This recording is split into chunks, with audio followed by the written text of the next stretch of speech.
Kevin Dahlgren, leading expert in homelessness, drug addiction, and a self-proclaimed disruptor of the homeless industrial complex. Kevin, my favorite human being of all time. Welcome. How are you? Good to see you, man. Another day. I'm looking forward to this. I've been looking forward all week to this, Kevin. Even though we planned this 48 hours ago. I know. I was like, I'm going to Las Vegas. So, Kevin, the reason why we're in Las Vegas in the first place is because today we planned on filming a certain video that you're going to be a part of now. But before we get into that, I want you to tell someone who may not know who you are, what you do, why we know each other. Well, Kevin Dahlgren, I've been working in social services for a couple decades now. Intensive homeless street outreach. I've been very vocal about our broken system and how people aren't really getting the help they need, and we've wasted billions and billions of dollars. I've been making videos the last couple years interviewing the homeless, and that's kind of got me a lot of attention on the media, and I started doing podcasts.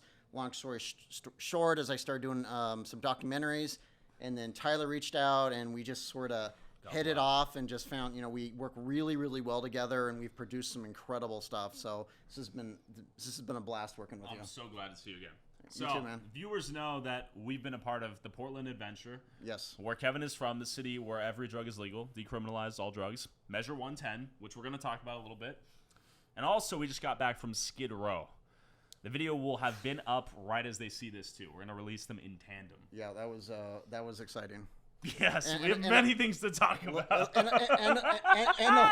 And a little traumatizing. It was traumatizing because, as the viewers know who have watched the video, you were introduced to meth for the first time.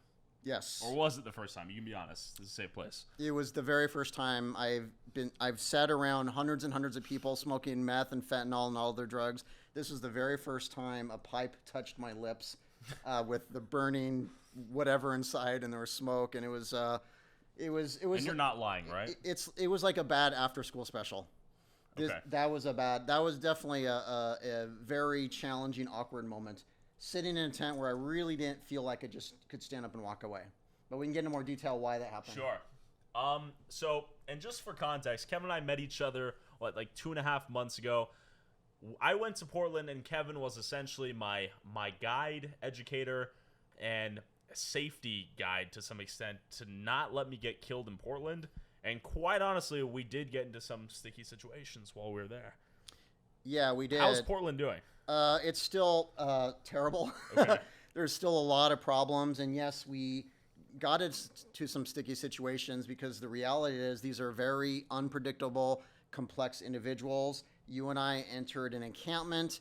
Unbeknownst to me, that encampment actually had new leadership, a new mayor who wasn't too happy we were there. And rather than asking us more questions, he pulled out a knife and kind of postured us, and that certainly wasn't okay with me. And these experiences seem like unimaginable when I walk into them, but it seems like a lot of this stuff is like same old shit to you, and it seems like this is more than a one-off thing, which I find disturbing, because you and I talk about these anecdotes you have, and you're like, yeah, I had a knife pulled on me the other day, I got injected with a needle the other week. Well, yeah, it's true. I do this enough where I forget that the stuff I see and witness, for me, it just becomes routine. But then for someone else, they're like, oh, my God, what did you just say? Yeah. And I have to remind myself when I'm with someone out there or when I'm talking about a person, for them, that might be shocking. Which it is for everyone and anyone.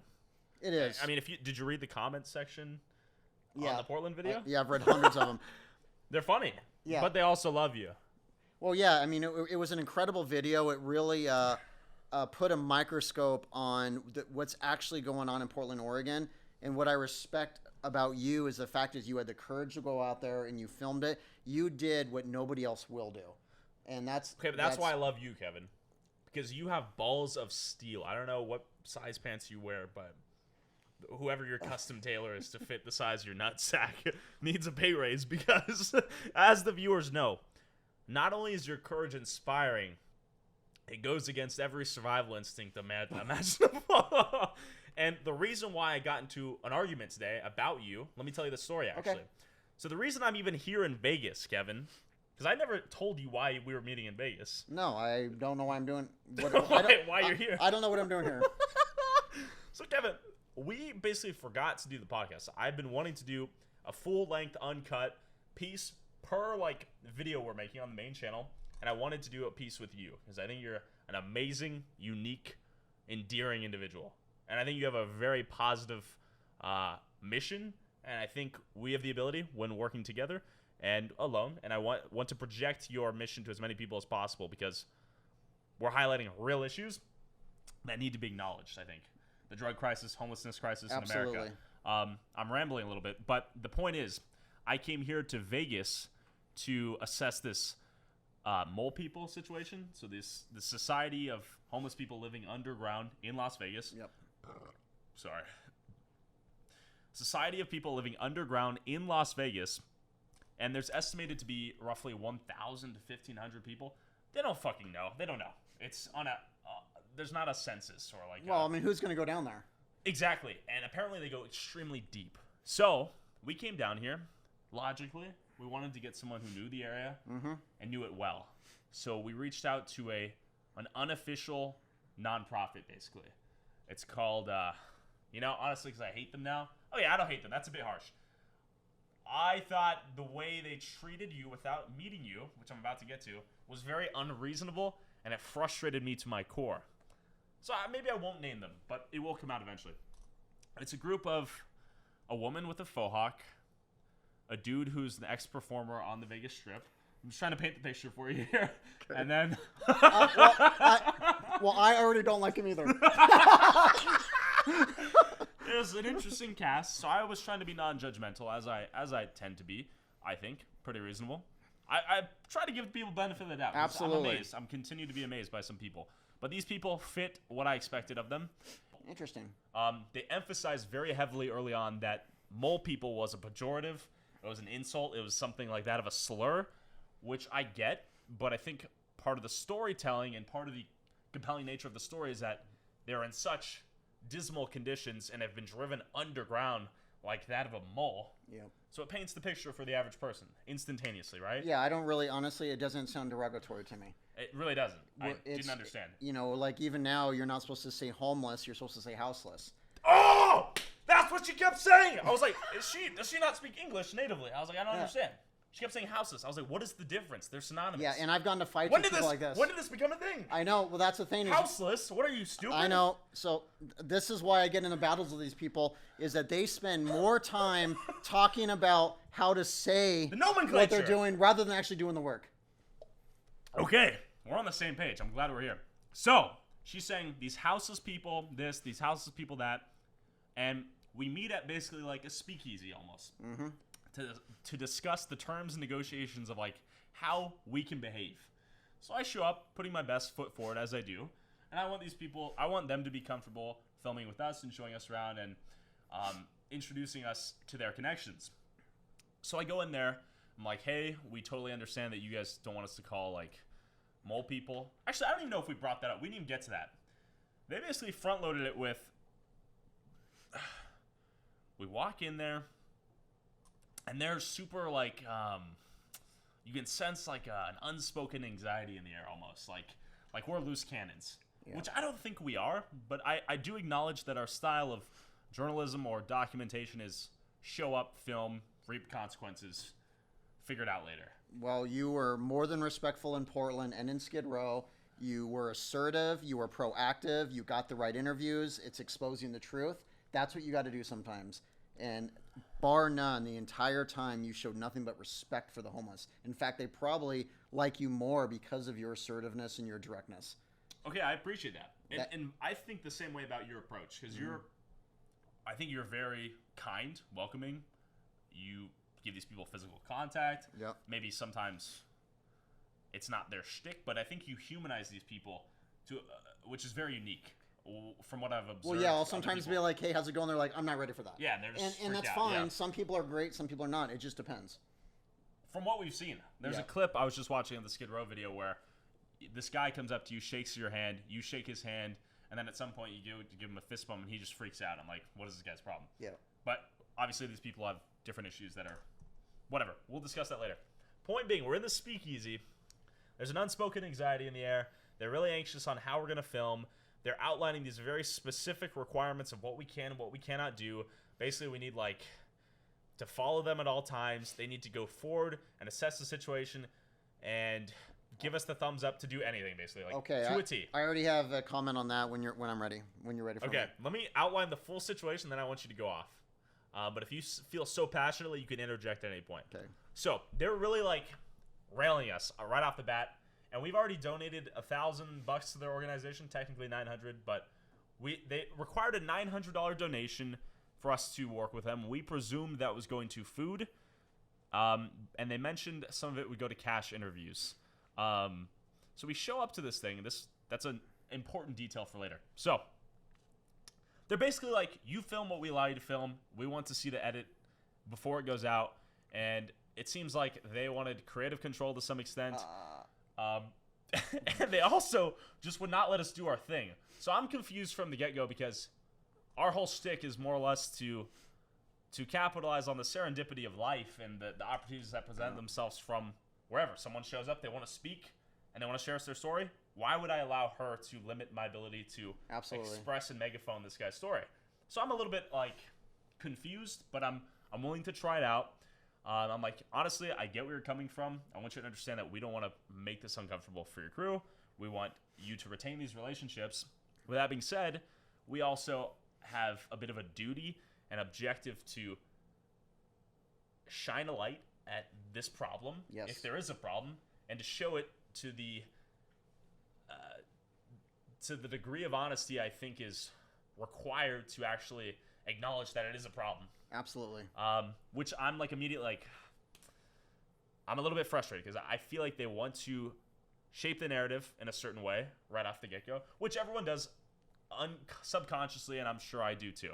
But I try to, and I think you are the same way, I try to let the facts present themselves in a way that I have a macro perspective on the situation, I guess, like a zoomed out POV at the end of it, rather than coming into it with a take. So she starts bringing out blunts out of her pocket, and she's like, we're going to give these to the homeless people. She's like flexing these little weed blunts to her crew, which is the other two people, and she's hitting a vape. I'm like, oh, brother, here we go. So I'm like, okay, you guys give out the blunts to the homeless people, and she's like, yeah, we have someone who donates the weed. We give out the weed. I'm like, okay, cool. She's like, I was going to have you guys sign this contract, like the equivalent of like an NDA or like a terms agreement for us to, before we went film. What? Like, yeah.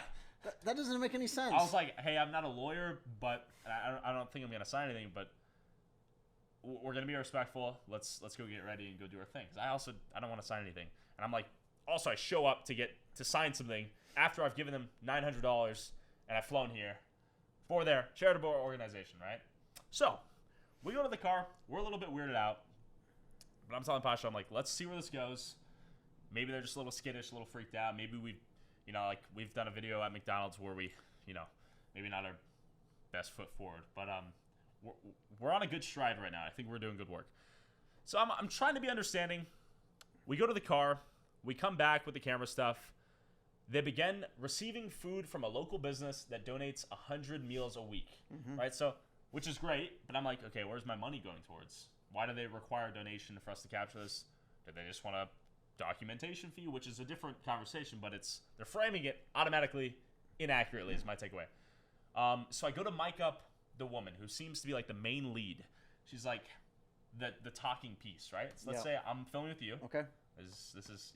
I'm okay with that. Yeah, I know. Okay, so I go. I'm like, hey, can I put the mic on you? And she's like, she just kind of subtly freaks out. She's like, so as it relates to video authorization, I need the authorization of everyone within my radius if they say something that doesn't want to be heard, and then I also need to watch the cut. And I'm just like, oh boy. So I thought you were the speaking piece for your group here, and I was like, I need to get authorization now. This is your channel though.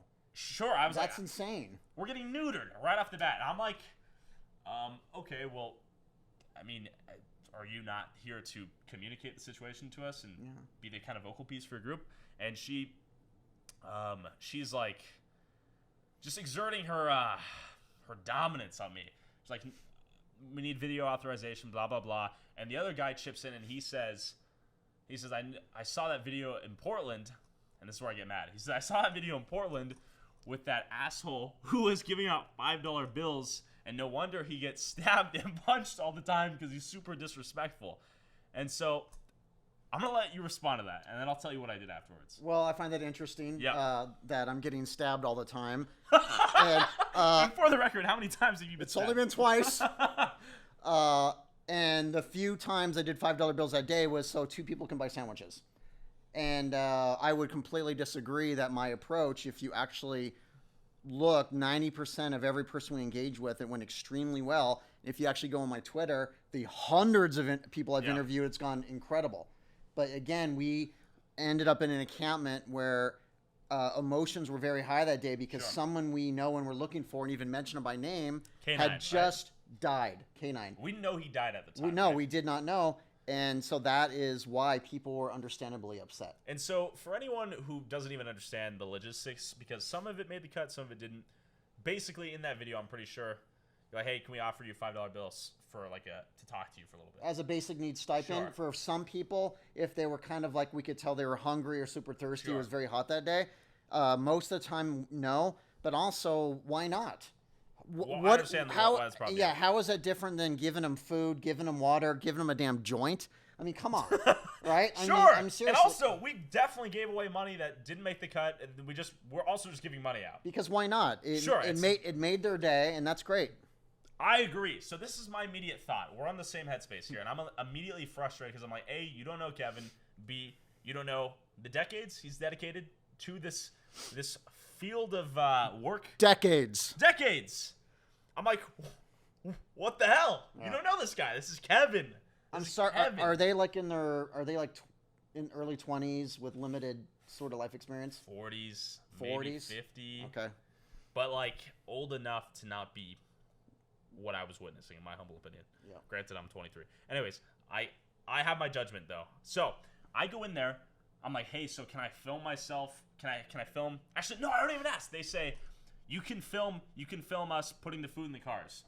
I'm like, that's exciting. I'm like, okay. So we start moving the food. I help them move all the food to the car. This is not like a humble brag. This is just the extent of what they'll allow me to film. Like, this is cool. I was glad we got to do that. But I'm moving the food, put it in the car. We also have like 5 cases of water. So we give them the case of water. And I come out after putting the last case of water in their car, and I tell Pasha, I was like, all right, we're done here. I'm going to have to close this out. So I go back to them like, hey, quite honestly, I don't think our approaches match. You don't know Kevin to just out of nowhere say this guy's an asshole. It's some bullshit. We showed up here with earnest and legitimate intent to document this to the degree in which it is a problem. For you to obligate us to give you some editor's cut and to shift the narrative in some way, I don't think is honest, nor is it conducive to our mission, which is to show this as accurately as possible, A. And B, you don't know fucking Kevin. Yeah. I was like, they're like, okay, so I'm sorry. We came a little harsh. I apologize on behalf of your friend Kevin. Can you accept my apology? I was like, no. And then they're like, we came on a little harsh. Can we just do a take 2? And I'm like, no, we can't. Here's you take the $900. Here's the water. Good luck. Yeah, we're done. So we get in the car. As we go to this car, this other guy whose name is like Reverend Sugar Money or something. He had a crazy name. He's a nice guy though. He's like, we're giving out pizza if you're down. We can link up later. I'm like, cool. I was like, you with these guys? He's like, nah, I just met him today. I heard you guys, so I wanted to let you guys finish because we're kind of like arguing. But it wasn't like, it was like a polite argument. So anyways, point being, they made it a point of frustration to dishonor your name unjustifiably and to disrespect decades of work from someone I think, which is you, who's made a legitimate difference, and it pissed me off. I appreciate I was like, that. you guys are... the main point of contention was, I was like, what is the difference between giving out a $5 bill and you guys handing out joints exactly what to facilitate and sustain drug addiction? Yeah. Not get off the streets. I was like, this guy's... I'm gonna let you take it away, but I used the joints as I was like, I know. What's the difference? It's very hypocritical. And by the way, I have housed thousands of people in my career. I'm not just talking with them. I housed. People forget that I've only been doing these videos for a couple years. I worked within this system over 2+ decades and did nothing but keep my head down and did very intensive homeless street outreach with my number one goal is to house the people. So backing up with all these rules and requirements and oversight, this is very common in our system, and something I'm very vocal about is that they're treating the homeless like a protected class. They're treating the homeless like victims, right? But in my experience, you approach a homeless like you would a friend or a family member and treat them like one, they're going to act like one with you, and they're going to give you a real interview. What they do is they probably stay 10 feet away, and they're scared to approach and throw them a pair of socks. And right? a blunt. Yeah, and a blunt. Yes. And so my question is, how much good have they actually done? To be perfectly honest, the fact they're not shifting the narrative, they're forcing a narrative. They are terrified of the homeless saying the wrong thing. But me, I just simply do the interview, and whatever they say, I'm putting it up. And I might, on the interview, disagree. I might say, well, I get that, but this is my point of view. And then I'll get into a debate with the homeless person. But I never just censor it and be like, well, I'm not going to share that, right? You've let them say some crazy stuff. If someone were to look at your Twitter, they say some crazy, unexpected things. Because what I'm doing is Yeah. I'm giving them a voice. Sure. Because they, in many ways, are the invisible people. We have coddled them, we've treated them like a protected class, and we've avoided them. So I do strongly question, what good are they doing out there? Yes, the homeless probably are happy to see them because they're scoring free weed and food, but what are you doing to get them off the streets? What's the next step? So this is funny you say this, because there's another guy in the frame. He didn't give us his consent. He was just there. So to the lady who was frustrated at me that I didn't get everyone in the city's permission to film within a... I digress. He was like, let's do a take 2. This is like the homeless guy right next to him. He's like, I want to say that they give me a blunt every day. No matter how I feel, at least I get to stay high. And I'm like, I get it. I don't have anything against weed. Yeah, neither Smoke do a I. blunt, that's cool. But my whole problem is, if the whole premise is, and I'd be curious to hear your thoughts, if the whole premise of ending homelessness is to reduce dependencies that Yes. are drug-related, alcohol-related, financially related, Yes. then how does that start with easing the pain of their situation and allowing them to escape it with weed? That doesn't make sense to me. Well, because the reality is sometimes you have to have the difficult conversation. You sometimes just have to say, dude, I'm looking around. This is not working for you. Sure. You have to sometimes let them know, because they get used to their environment. You have to sometimes say, like, are you happy? And what happens with groups like this is they enable these homeless to the point of dependency, where they went from wanting to now needing. So the guy says, I now look forward to my joint. Right? Absolutely, and the free meal. And so why would he ever want to leave when he can sedate himself with some weed? I've smoked a blunt. Yeah. And it makes me not feel about my worries and concerns. I escape. I run away. No judgment against weed. Honestly, I'd rather that people smoke weed than fentanyl. Absolutely. But let me put an example of, like, say, a food pantry. There's a food pantry in Portland, and we butted heads for a while because I was critical of their strict rule that says once we feed them, they can hang out, but we don't allow social service providers to sit with them and help them with housing, ID, use the phone, get in touch with the family, all the stuff that's important to breaking that cycle, right?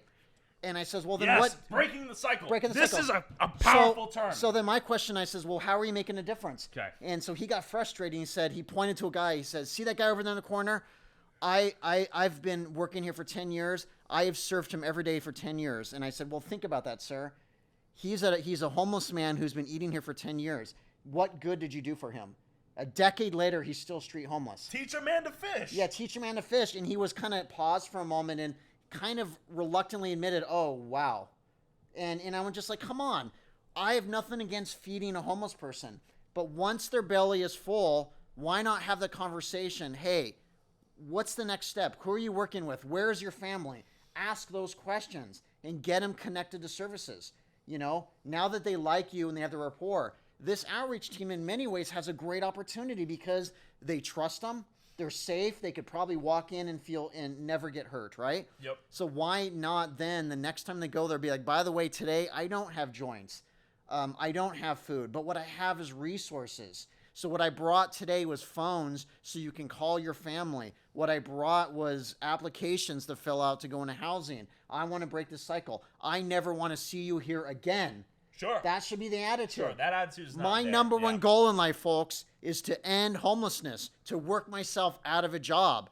People call me an asshole because of my sort of approach. I'm actually more critical of the system. I'm pissed off. I'm pissed off that we've spent billions of dollars and nothing is getting done. I want to end homelessness, and I think we can. But we need to work together. And how you don't work together is to make quick snap judgments on a person you have never met. Right? Admittedly, we're kind of joking back and forth, but the first thing I would suggest is, well, then let's all meet and see if we can find a way to work together. You know? Absolutely not. I'm sorry. No, I'm not I saying can in this put you in the room case. with them. I can't do it. But what I'm saying is Actually, that I could. I would be interesting. But that should be the approach. I definitely could. But you should. People should make the effort That's to work They were together. hating on you for no reason. That's Exactly. what frustrated. I was like, this man has put in decades of his life, and I said, albeit even if his approach is a little bit different, Yeah. you're gonna. You have the audacity to But call him an I- You don't even know Kevin. I Who don't, are you? So Who are you? So you have not named this group, and I can already predict who they are. Let's hear it. And so I'm going to put it out there. First of all, they're strong believers in harm reduction, which means they're strong believers in giving a homeless person a pipe, foil, and straws to continue to use because they believe in bodily autonomy. Okay, A person's right to use. And I can neither confirm nor deny until the very end here. So I'm gonna let you continue. So to spiel, and again, I don't know who they are. And honestly, I didn't do really my research because I haven't been to Las Vegas for many, many years and never done homeless outreach here. So I'm going to assume that. because you had no reason why we're even coming here. That was the reason I was coming here, and I was like, we need to get Kevin on the podcast for the Skid Row video. Honestly, all you said was, I want to do the podcast in Las Vegas. Will you come here? And I said yes. Yes. And that's all right. And by the way, it's you. So of course I said yes because I love working with you and it's fun, brother. Kevin, speaking of that, I brought you a gift. I have a gift coming. Oh. All right, you ready for this? I am. Last time we talked, you said you liked gin and tonic. Oh, wow. Yeah! Look at this. Woo! Gin and tonic. Time to get drunk! Yeah. Well, and definitely before I meet these people, I'm going to need to chug this bottle. I absolutely agree. And that's wonderful. Thank you, brother. Would you like to partake? I would love to do that. So thank you so much. This is a good brand, too. Yeah. Pasha So- picked it out. Shout out Pasha. Thank you. Appreciate it, brother. Shall we pour a glass? Absolutely. Before we get into the heavy topics here. Let's do it. I think I'm going to need a drink a little to get into the heavy topics. No, 100%. So, TLDR, I just wanted to, before I introduce this, that was exposition to your glorious life tale. Because I was so, Pasha saw it on my face, I was so pissed off. I was like, we're done here. Oh, like, man. I was like, we just went to Skid Row and nearly died with Yeah. this man. And they're going to call you an asshole off an 18-minute video with little to no context, besides a few, what? You are a man of integrity. And you know, I appreciate that. And that goes a long way with me. So I really appreciate that. And you know, I respect it. I mean, integrity I'm glad you're here. means everything to me. So that was a baller move to do that. I appreciate that. You yeah. could have also sucked it up and said, "Oh, I got to work these people." And you know what? This video would have turned out terrible. Absolutely. It would The video be would not exist. It We're would be ready to go. embarrassing to put on your show. Well, people would be like, absolutely. "Wait, is Tyler being brainwashed? Is he under the influence?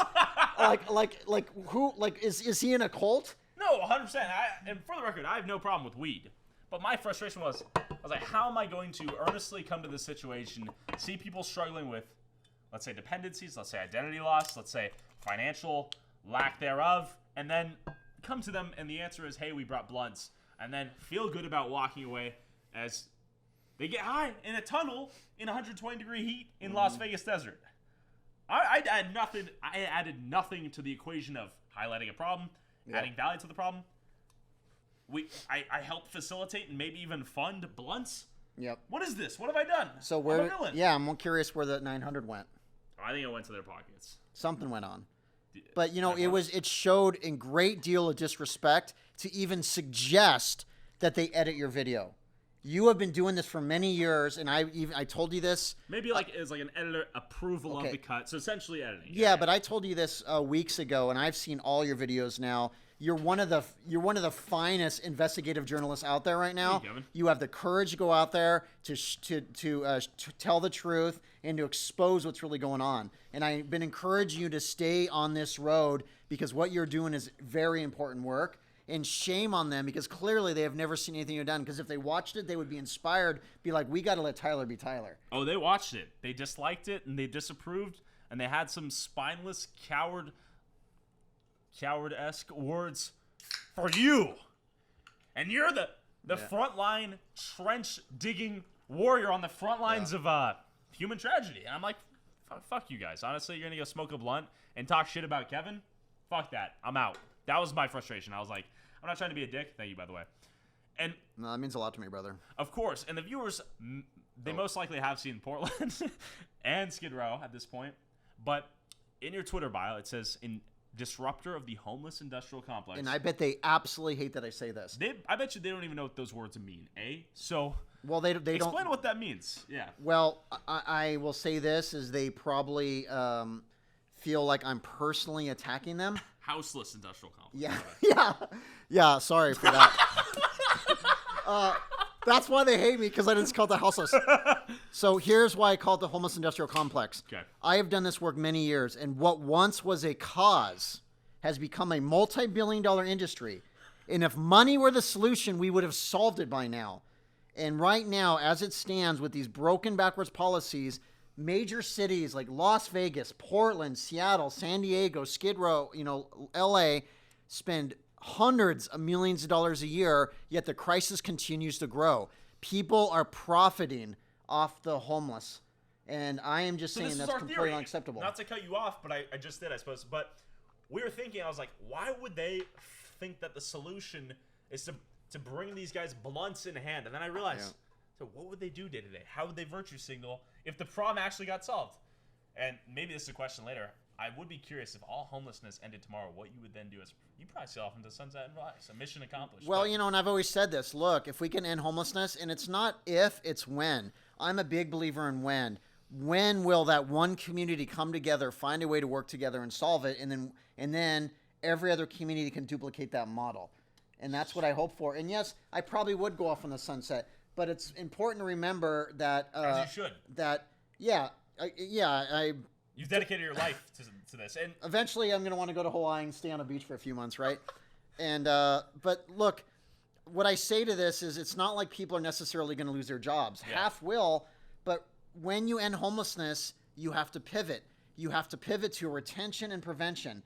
That means everyone you got off the streets, let's keep them off the streets, and prevention, which means finally, once and for all, let's get to the root causes and prevent future generations from going to the streets. So there'll always be a place for those, the Kevin Dahlgrens of the world to basically just make sure this never happens again. But now we're in crisis mode. Treat it like a damn crisis, and we are not. And that doesn't mean showing up and giving them a joint and then walking away. I'm sorry, it's not enough. It's not enough work, folks. I'd really like to learn more. Again, I know nothing about that. Yeah. I'm making some assumptions. I mean, I could schedule a debate. I'm making some assumptions about them, but certainly if they don't like my approach, I kind of know who they are already, because admittedly, I am known as the counter narrative. Their narrative, and I've been called that, is I have a different point of view. I do not support housing first. I do not agree with the harm reduction model. Housing first hides the problem but doesn't solve the problem. And why? It's because it is a philosophy that believes there should be no expectations or rules, mind you, once they move in to their apartment. They then live there for life and continue 9 times out of 10 their bad behavior. So it hides the problem, and yay, my sidewalk's clear, but it hasn't solved anything. People are still suffering, but they're just suffering behind closed doors. Kevin, anyone with 2 ears at this point should understand that your sole objective and interest in life at this moment is ending this problem. Yes. And an obsession, a relentless obsession with a solution to this problem. But to understand where your head's at, because you and I have had some behind closed doors conversations. We've gotten to know each other a little bit over the last 2 missions, adventures, whatever you want to call them, outreaches, I suppose. Yep. Let's go back, before this was your life mission. How did you get into this? Did you go to college? In college, did you do some outreach work? Did you do some community service? How did you get into this? How did this become your life objective here? Take us back. Really, I think what really inspired me to do this is I had a little brother who was homeless with a meth addiction on the streets of Portland, Oregon. He was about your age, and he developed this meth habit. He used to lift weights, was very strong, could beat me up, Okay. He's 10 months younger than me. And he ended up on the streets for just about a year, lost 80 pounds, ended up living under a bush, nearly died. And I didn't even know he was homeless because at the time I wasn't talking to him because he had stolen from me. And I was still pretty young, so didn't really understand what meth was or what the consequences of meth were. So I sort of just assumed I'm just not talking to my brother right now, right? Because he owes me money. So I learned one day that he was on the streets, and how I learned this was because he called me out of the blue on the payphone and said, "Kevin, I need help." And it was a defining moment in my life because for a brief moment I was still angry. You know, even though I knew he was homeless, in the back of my head I was still thinking, forget that guy, screw that guy. Because I was mad. Because I was also in my 20s, and at the time, things were important to me.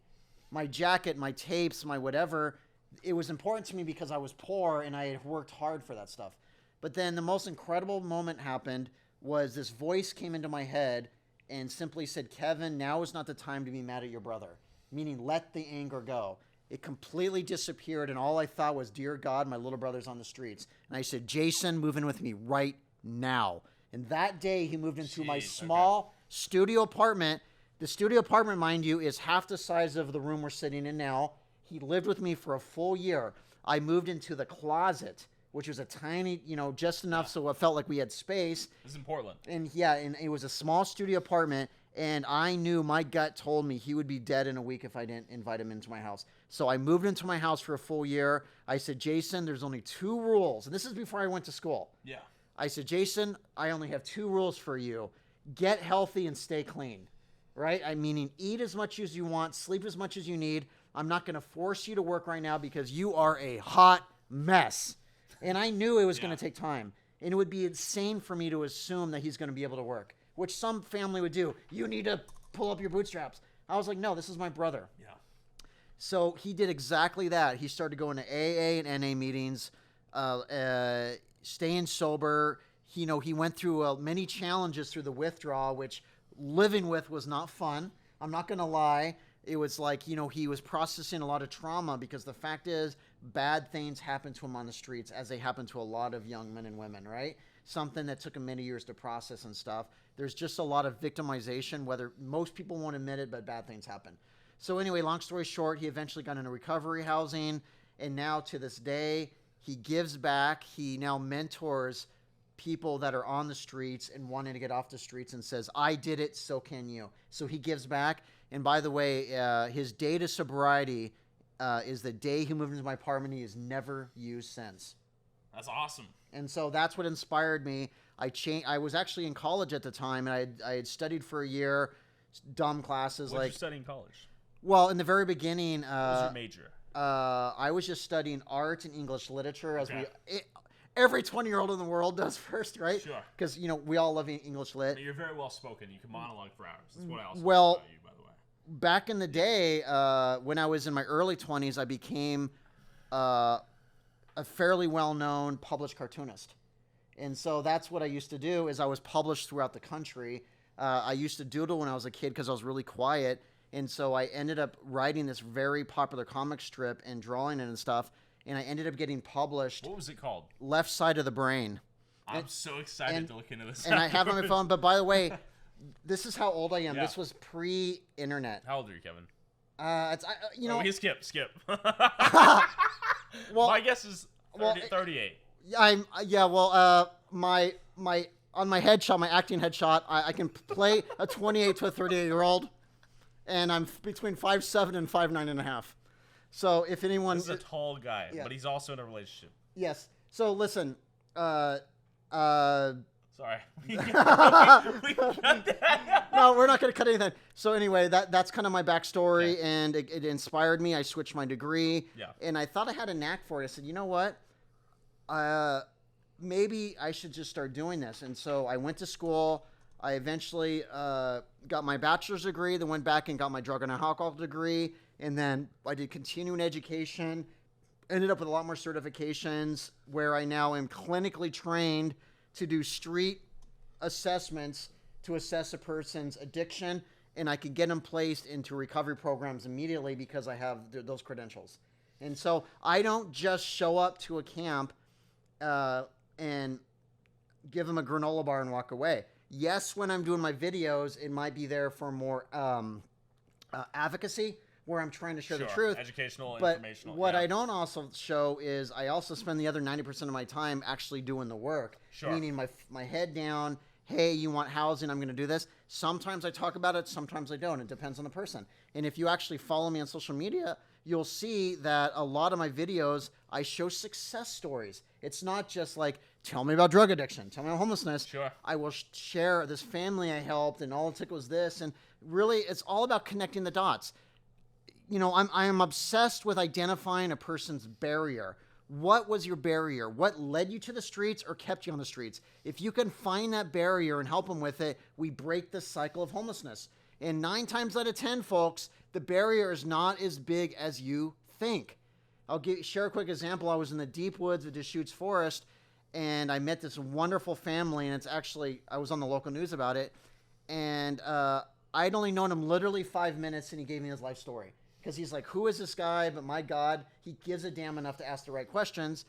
His number one barrier was, I need a car part. And I cannot get anyone to pay for it. I'm like, wait a minute. What will this car part do? He says, well, if I get the car part, I have a job offer in Alaska, making $60 an hour, and everything's going to work out. And so literally the barrier was $273. I'm like, that's insane. So so I asked, well, how many outreach workers have ever approached you and talked to you? He said, Kevin, you're the first person I've ever seen out here. So I want to share that that was a simple barrier. So I did a quick fundraiser. I didn't get him $273. I got him $850. Boom. And use your platform for good. Change his life. And it was on my Twitter. Yeah. And I did a follow-up video, and it's a powerful video where he drops to his knees and just says, thank God. Oh my! And this is literally the same day. I met him in the morning, came back at 5 p.m. and says, I got $850 in my pocket for you. And he was like, who are you? And it was magic. And we got really close. And that video has inspired now other families to be like, this is my barrier. So now I then call the social service agencies to be like, by the way, this person called. This is what they're telling me. Can you go talk with them? And so I'm trying to save lives, identify the barriers, and help them. Okay, so that was a lot, Kevin. And the reason I like you is because in the Portland video and the Skid Row video, as an example, I like you for many reasons. But one of the reasons is the story about your brother, I've actually never heard in full length, and you've never led with that as a virtue signaling, necessary context to justify the work you do or to put you in a position of moral height that you can then, I am holier than thou, which is what I felt with these people, by the way. Which frustrated me. Plus the disrespect to your name, which I could not tolerate. Yeah, that was frustrating. But, really, and it took me a long time to really talk about it. But when people ask, it took me many years to think about where was it? What was that defining moment? It was the voice that said, now's not the time to be angry at your brother. And I realized I can keep the emotion out of very challenging situations. And I realized what I had was the unique personality type to do this kind of work.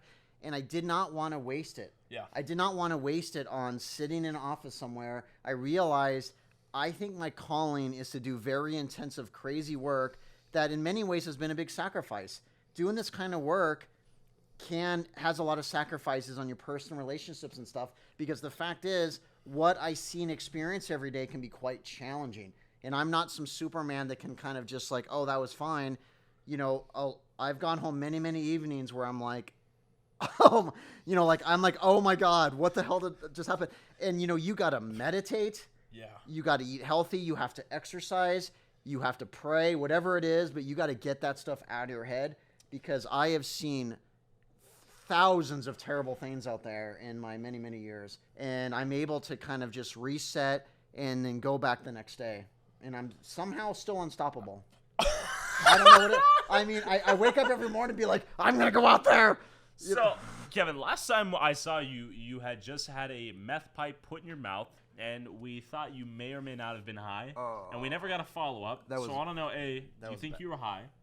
You can be honest. So first, and B, what happened afterwards? What are your thoughts and meditations on that moment? Because that's a scarring moment, I feel like. You have a process potentially in that moment. This is slightly embarrassing for me to talk about, because this was really one of the first times I got into a situation that I was no longer in control of. I was not in control of what was going on. I ended up in a tent, which, by the way, I've done thousands of times. And one thing I never predicted, especially in Skid Row, is that there was more mistrust of people there than any homeless person I'd ever met in my entire life. I mean, the aggression and the chaos there was way above what I'd seen. And I've done outreach in 15 other cities throughout the country, right? And in addition to the prevailing use of meth and crack versus fentanyl and tranq. Because I'm now used to fentanyl, and honestly, fentanyl people are easy to work with because guess what? They're docile, they're knotted out, they're easy to work with. But when you're on meth or crack, you're aggressive and you're paranoid. And you walk into a middle of that with 500 people, and one thing we can all agree is the moment we walked there, everyone went like this. Looked at you and like, who are you? Yeah. And immediately you were like, whoa. And you noticed that, and they watched us. Yeah, not only did they watch us, they threatened us. Followed us. They called us names. They followed us. They said they'd kick our ass. They said they'd kill us, blah, blah, blah. They swung at us. Yeah. I'm surprised Pasha didn't get taken out. Like, within literally 5 minutes, a huge dude approached Pasha. And and his arm was cocked back. I'm like, wow, this guy's about to hit him. And I couldn't even believe it. I was like, it was so quick. You were a little bit frozen at that moment. Well, I was trying to let it play out because I was like, what is going to happen? Because I'm just like, it would be great if he punched him because Pasha's the one who sent me to Skid Row without a change of clothes. And I was really annoyed. Just escaped. So first of all, I got to defend Pasha because that was actually not. That was honestly all the blame is on me. To be perfectly honest, I mean, he was asking to get beat, but I didn't want it to happen. So anyway, the viewer may not be able to tell us a joke, but you are clearly joking. I am joking. So, no, but the joke, the non-joke is he almost did get his head smacked, punched, thwacked multiple times by massive dudes with bad. Unusually large muscles because ain't no way these guys can afford proper macros. They were Where are they huge. getting their protein from? A, B. They were huge. So, I have done thousands of interviews in tents. And so in this case, I was talking to a group of them, and they invited me into their tent, right? And let's backtrack a little bit. So we send you off alone to Skid Row to get interviews because we hear back from your buddy who is the facilitator, CEO, operator of what is this place called again? Union Rescue Mission, Andy Bales. Andy Bales said, hey, you're basically going to get mugged, kidnapped. You're going to stick out like a sore thumb if you go out there alone. He warned us. Or if you go out there in a group. Was that the TLDR? Well, a group made us more conspicuous. For whatever reason, we sent you out alone. It didn't make sense before or after, honestly. It felt right at the time because then it was just me, and it was going okay. But so I befriended these group of homeless, and they were being pretty nice, and they said, hey, do you want to come in and sit down? Which I've done thousands of times before.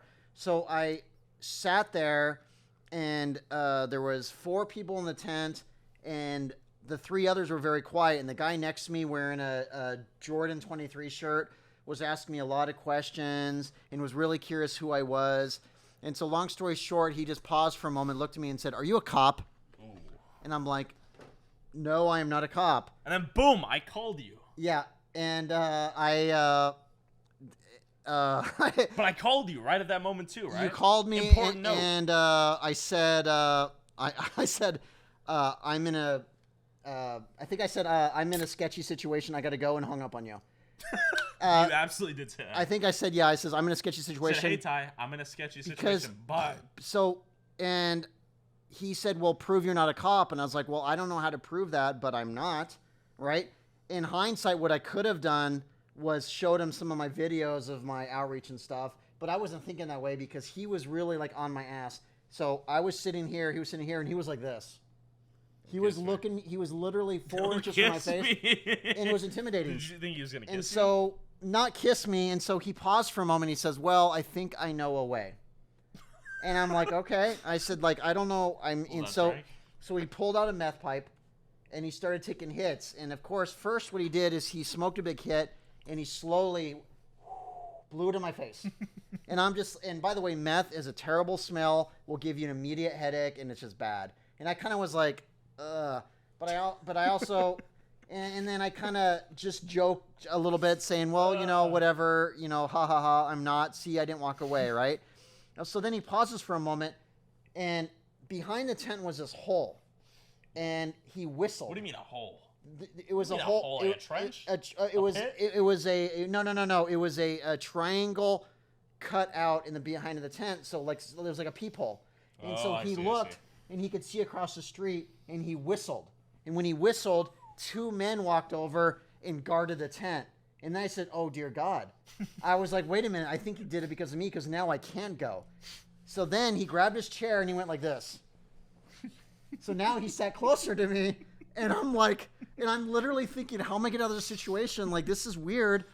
And so he grabbed the glass pipe.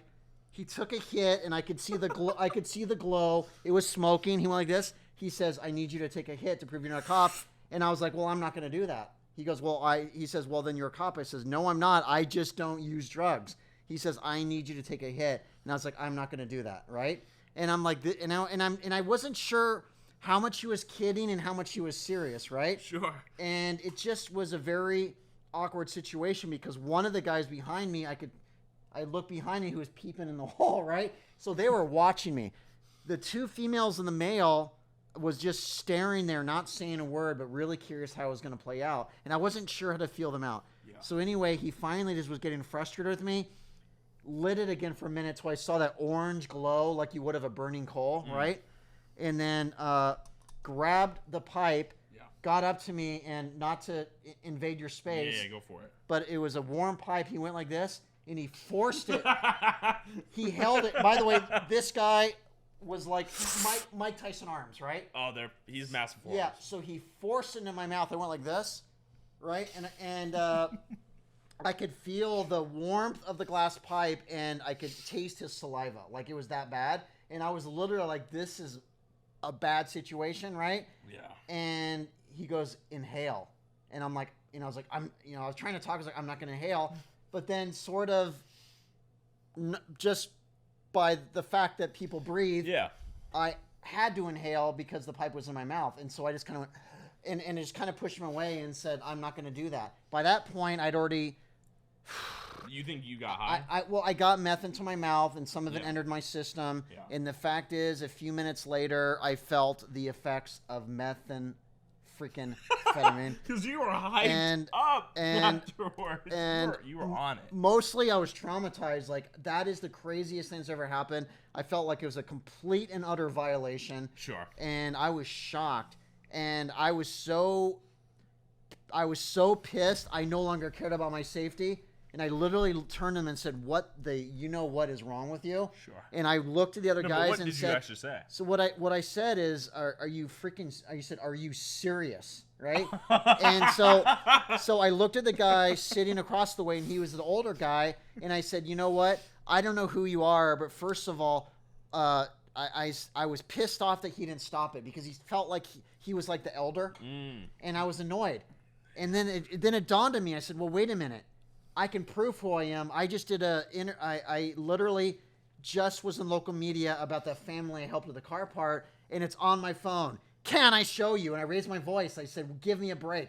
So I stood up, walked over, sat down with him, Googled it, and played the 3-minute local news story in Central Oregon to show what I had done, right?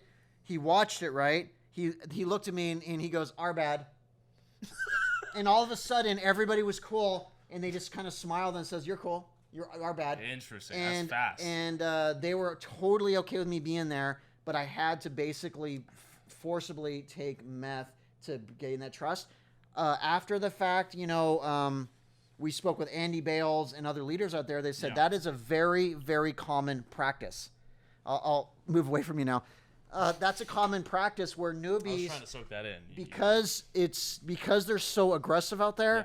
This is what they do. Now, I had never actually experienced that. Yes, on rare occasions back in the day, they'd be like, "Smoke a joint, Kevin, to prove you're not whatever." And I'd say, "No, I won't do that, but I'll drink a gin with you." I've drank tons of beers with the homeless before. If they hand me a beer, I'm probably going to drink it, right? That builds trust. Yeah. Even if it's warm, it's like, look, that's going to go a long way, and I'm okay with that. Yeah. And I'll take a few sips. So that was a very surreal experience for me because, and the reason why moment after it happened, I kind of downplayed it with you guys. I kind of almost laughed it off. Yeah, I know. And the reason why is I was honestly, I was traumatized because I was like, I felt violated. I was like, how in the hell did I get in this situation? And I felt, honestly, victimized. Like that was, and by the way, I'm pretty healthy for the most part. I like to eat healthy, and that was like literally the worst possible thing I wanted in my system, minus fentanyl. Sure. So that was our experiences in Skid Row, and it was wild. Yeah, I mean, I laughed throughout you telling that entire story. Maybe that's messed up. It just seems so unreal that it happened that way. Well, especially given the context of we thought we were onto something, sending you out alone, and you came back basically saying you got violated and you were high on meth. Well, so how do I interpret that? And also, you're our guy. It's hard not to laugh a little bit because I'm just like, wow, it's so surreal. And the fact is, I didn't die. But what I say to that is like, if this is happening to me, it's happening to others every day, and probably 10 times worse, especially if you're living out there. Well, here is one thing that did stand out. We did stand out. We did. We stood out. Because we're buttoned up. I mean, you're literally wearing like a button up. I have a bright blue jacket in the middle of summer. Yeah. We have a guy walking around with the camera in like khakis and a button up. Yeah. And we're not toting anything around. We're clearly not on drugs. We're pretty presentable. They were wondering what the heck we were doing there. And we're walking in a pack. And you look like you just got teleported straight from Portland to here, right? Yep. Yeah. So I mean, it's not surprising they gave you the op test, right? The Fed test. Well, we did stand out. I didn't expect it to go that far, but I now realize just how complete and utter insanity Skid Row is, and all this tells me is that we need significantly more outreach outwork out there because it strikes me that not many people are actually going out there doing the job. We met a few really nice guys that were standing at a tent, but like if I was in charge, I would put a budget for 10 times as many people because I guarantee you, if we were nearly victimized and possibly victimized, a lot of people are there every single day. Bad things are happening. Andy Bales told us that day 6 people had died. So by 4:30 potentially p.m. more, I would imagine too, right? So it was like 4:30 p.m. We did that insane run through the building, yeah, get lost, and then he called us and said, "By the way, 6 people died on Skid Row today." So they average 5 or 6 deaths a day. Just that we're aware of too. Some behind tent doors. Exactly. So, drug addiction, homelessness seem to be, in some ways, very interconnected. Yep. This is beyond my pay grade. I'm going to let you explain this, but I want to ask the question of. How does a country like the United States get to this point? What role does, let's say, the cartel, Chinese fentanyl production? Can you explain the supply chain of drugs and how the average person finds themselves in a situation where they're A, homeless, B, drug addicted, or both, and then C, are the two interrelated or like causal? Well, first of all, the unfortunate truth is for a new homeless person, there was an enormous amount of peer pressure on the streets to use. Interesting. If you do not use, you are not a part of the family. And people might disagree with me, but I've interviewed thousands of homeless that basically say, or told me they've done this, or like I was newly homeless, I had no choice but to use fentanyl. Because if you don't, guess what? They don't trust you. So now... Got it. Because you didn't. You stood out. It's an enormous amount of peer pressure. And when you're on the streets and you have nobody, you've lost everything, and you're probably at the worst moment in your life, you're going to start using drugs because also it's going to numb you. It's going to make you feel a little bit better in the moment, right? As far as where the drugs come from, the 2 major sources is China and Mexico when it comes to fentanyl. Those are the cartels. They are bringing them in. And the reason why fentanyl prices dropped so low is because they've been competing with each other for the last 4 years. And the prices went 2.5 years ago to about $7 a pill to right now it's between $1 and $2 a pill. Nothing. And it's important to remember if people don't know what fentanyl is, 1 pill of fentanyl is 50 times stronger than heroin, 50 times stronger, and cheaper. And so I want to compare this to a person who's drinking 1 light beer or a quart of Everclear. It's a good analogy. It's either light beer, which is if you're lucky, you're going to get a tiny buzz. Everclear, you're going to pass out and die, right? I mean, it's just like there's no one's and ever we're going to laughing, but the extremity of it is so but it's startling an extreme. that people literally are dropping dead, right? 2 milligrams of fentanyl can potentially kill you. Sure. And there's 1,000 milligrams in 1 gram, which is really just a couple pills. I mean, it's a minute amount. Now, how we got in the situation is a lot of this is I simply blame politics. I blame ideology because our country is very divided. And I'll give an example is I very clearly have a different ideology and point of view of this nonprofit you had an encounter with. Sure. Where they believe in a person's right to use, a person's right to do whatever they want with their bodies, and we need to almost borderline encourage it. Whereas me, I'm more assertive. It says, this is killing you. Are you kidding me? Right? And so that's where we're going to butt heads. Sure. And I want to talk about that more. Before we get into that, though, let's talk about the rise and conquering of the country that fentanyl has done in the last X amount of years. So when did fentanyl become the drug of choice for the average American on the streets, let's say? Well, it's interesting. Your brilliant video you did in Philly, where you really uncovered the truth, and even though it'd been there for a while, Philadelphia, singular block, isolated. Yours was one of the first videos that really exposed how truly bad it was and how it was coming to the West Coast. It was cited on Russian television. Because you had done this video about a year ago. Like 4 months ago. 4 months ago. Yeah, it's relatively new. It felt like a year ago. Sure. But really, fentanyl has... good timing, I suppose, fentanyl, right? has completely exploded the last 4 months. I was hearing about it about 2 years ago, but it was kind of more of like an afterthought, like, have you heard about these blues? And I tried blues, whatever. But now downtown Portland, you can't find a homeless person who isn't using fentanyl. And the iconic nodding out, where they're nodded over like a zombie, yes. Right? And you showed what was going on in Philly and basically warned everybody this coming to your hometown, and it did. And it happened, which is crazy. I feel like we actually witnessed some inflection point of the dominance of fentanyl and so while there trank. And so and for someone who doesn't know, can you explain fentanyl versus trank? What exactly is trank, fentanyl, how they're used differently or together? Trank is the slang term for xylazine. Xylazine is a horse tranquilizer. So veterinarians use it when a horse comes in to get like a checkup. They give it a tranquilizer so it'll fall asleep and they can do surgery. So horses are obviously much bigger than humans. What the cartels realized was by adding trank to fentanyl, it enhances fentanyl and also helps it last longer. The reason why they did this is because people were building a tolerance to fentanyl and they were losing their customers. So it's an example. Customer retention tactic. It's no different than like if you're a heavy drinker, you're not going to drink 1, you need to drink 10. Sure. And so what they found is they started to see this drop.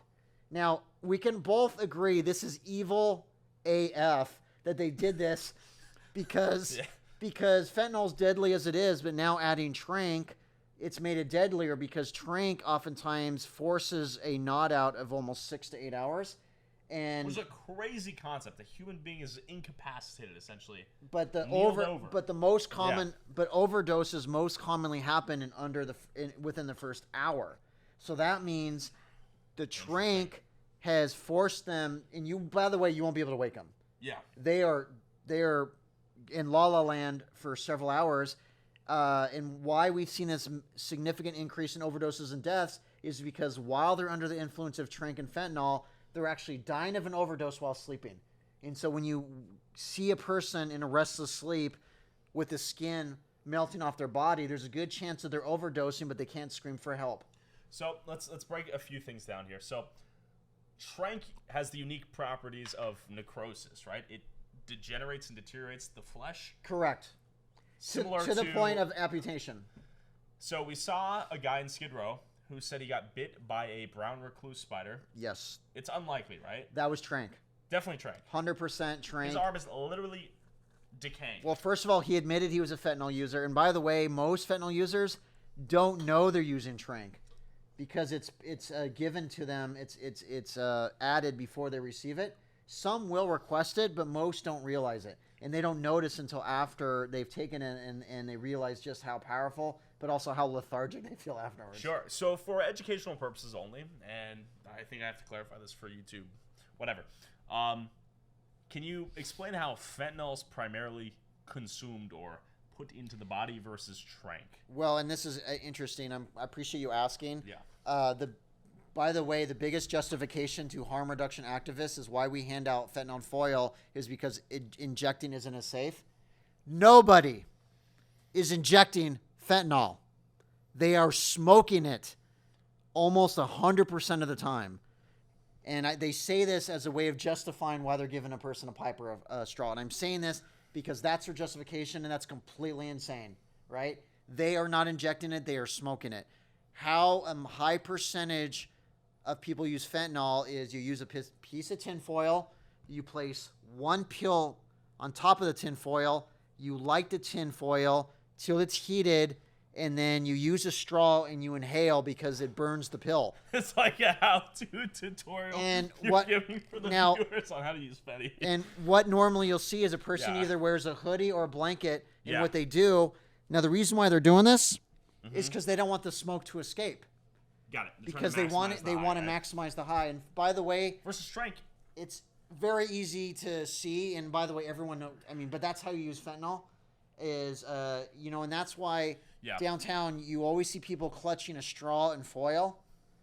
And the iconic image. We've seen so much of it, especially in Portland. Yeah, this homeless guy interviewed last summer who had just visited Portland for the first time, and he was a heroin user, and he had no interest in fentanyl, and he was going downtown looking for a clean needle, and he said, yeah, I went downtown, and I looked around, and it says all I saw was foil blowing in the wind like autumn leaves. And that was a very dystopian thing to say, because he was just like, it was everywhere. He says, like, this was like, he saw thousands of pieces of tinfoil. And so, like, even today when I was downtown Portland, just for fun, I spent 1 minute counting all the fentanyl I could see, and I counted over 65 pieces of foil in under a minute, just randomly spread out. It's everywhere. Everyone's doing it. So that's how you use fentanyl. Thank you for the how-to tutorial. Yeah. And this is how you drink gin. Yeah. Oh, we're gonna see a little chug here. I'm kidding. Do whatever you want. I will not chug gin. That's disrespectful to gin. Okay, so here's the unique thing we noticed in Kensington, which is the center of the trank epidemic, I suppose, right? And fentanyl. But I think it's primarily trank, actually. Because we saw everywhere on the streets the needles, the iconic needles everywhere. And what's craziest about it is that they clean the streets every day to the point at which they are clean. Mm-hmm. They are needle-free, and there is so much use that every single day the streets refill with these orange caps everywhere. Wow. Needles on the ground. You have to watch your feet. They're so prevalent. And it's all isolated on this one block. So is fentanyl or trank more predominant throughout the country? And if it's fentanyl, why? Well, it's important to understand the difference. Trank is not a controlled substance. Trank, most of us can easily acquire legally. Okay. Trank simply is added to fentanyl to enhance fentanyl. Trank will not get you high. Trank is a tranquilizer. It's simply, they realize that when you use it with fentanyl, it enhances fentanyl and makes it last longer. So it is not a controlled substance. It is not considered illegal. Okay, so in the progression of drug use, does the average drug user start with fentanyl and then look for ways to enhance that experience and then use trank? The average drug user probably, if they've heard about fentanyl, certainly don't want fentanyl. They're starting with something very simple like marijuana, and then they might finally go to meth because it's a stimulant, because you're on the streets, and eventually you're going to try heroin. But here's the thing on the streets. Fentanyl-laced drugs is extremely common, and I'd say you have about a 90% chance if you're buying another drug on the streets that isn't fentanyl, you're already getting the fentanyl. Because the fact is the dealers want you hooked, because that's what makes a good customer. Okay, so let's talk about how cocaine is often riddled with the deadly and fear-inducing fentanyl. Yes. I want to talk about how kids my age often use cocaine. In the party scene, let's say you go to raves, people are snorting coke. Yep. So they say, not me.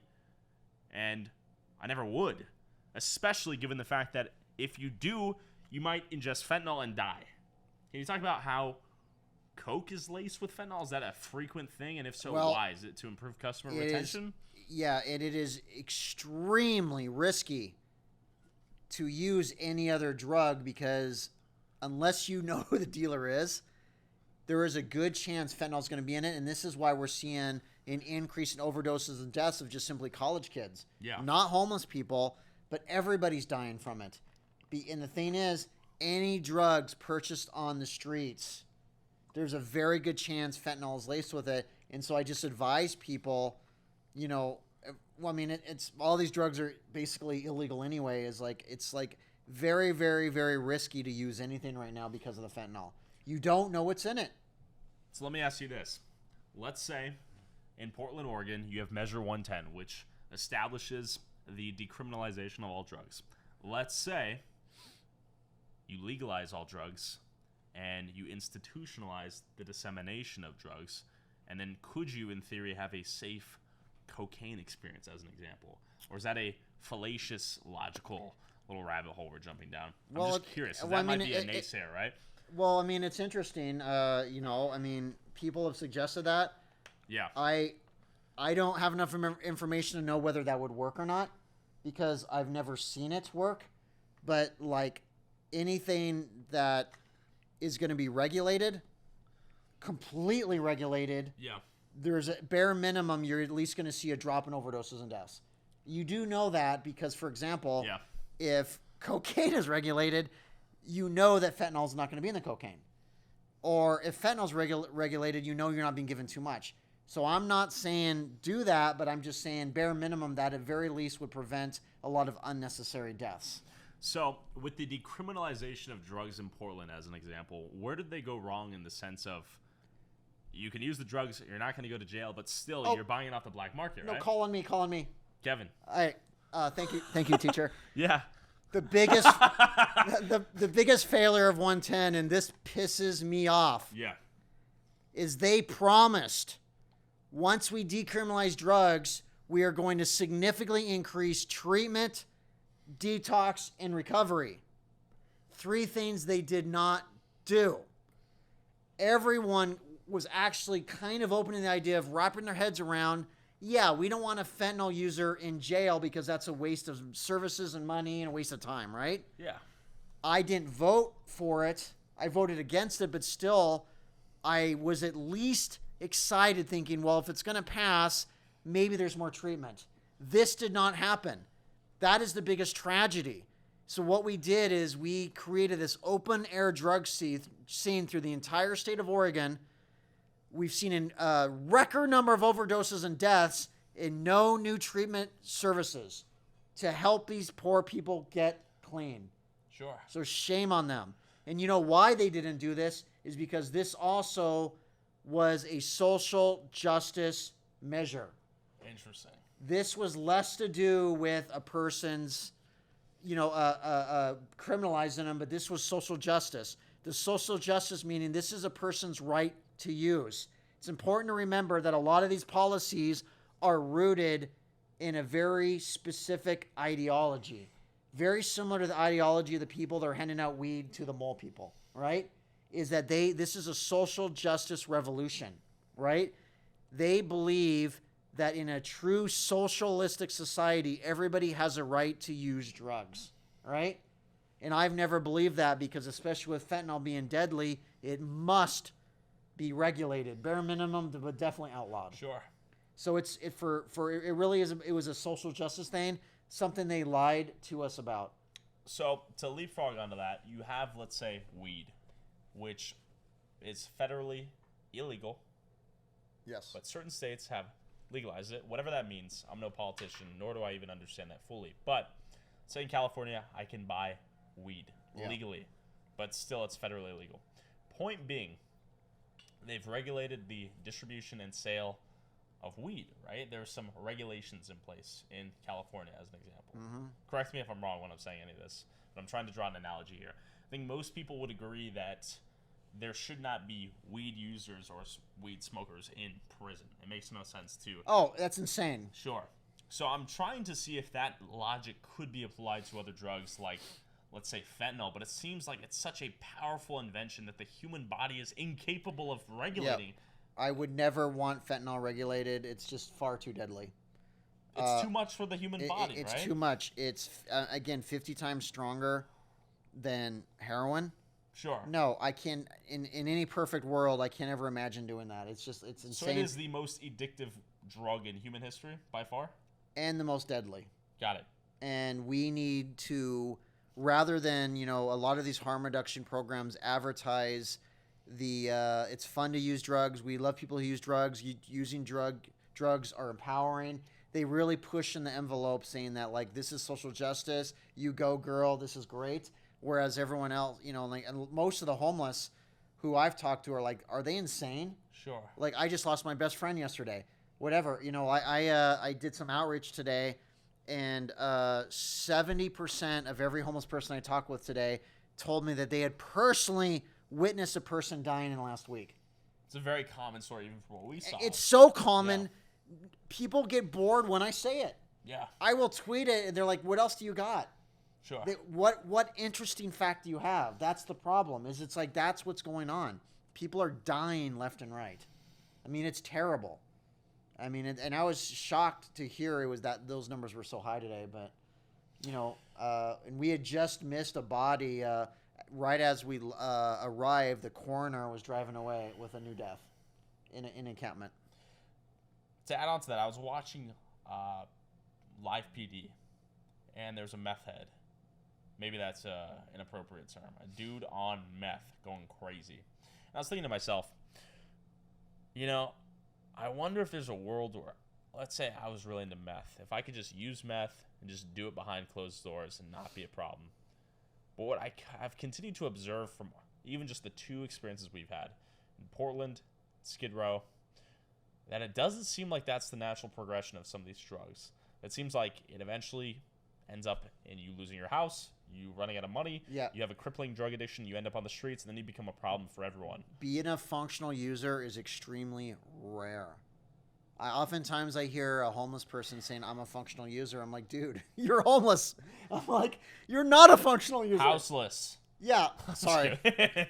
You lost your house, your wife divorced you, your kids hate you, sure, yeah. And you're living at a bus stop.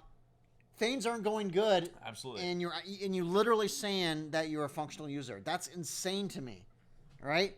And you have a degree, and this is actually a real person. Yep. And you have a degree in physics, but you're working at the gas station. So things aren't going so well for you, dude. Yes, you've somehow managed to hold on to a part-time job, but like these drugs have destroyed you. And yes, there's always going to be exceptions to the rule where someone in college once a week is going to use just a tiny bit of meth, have extremely good control, keeps her up all night so she can study, and she's going to probably be okay the next couple days.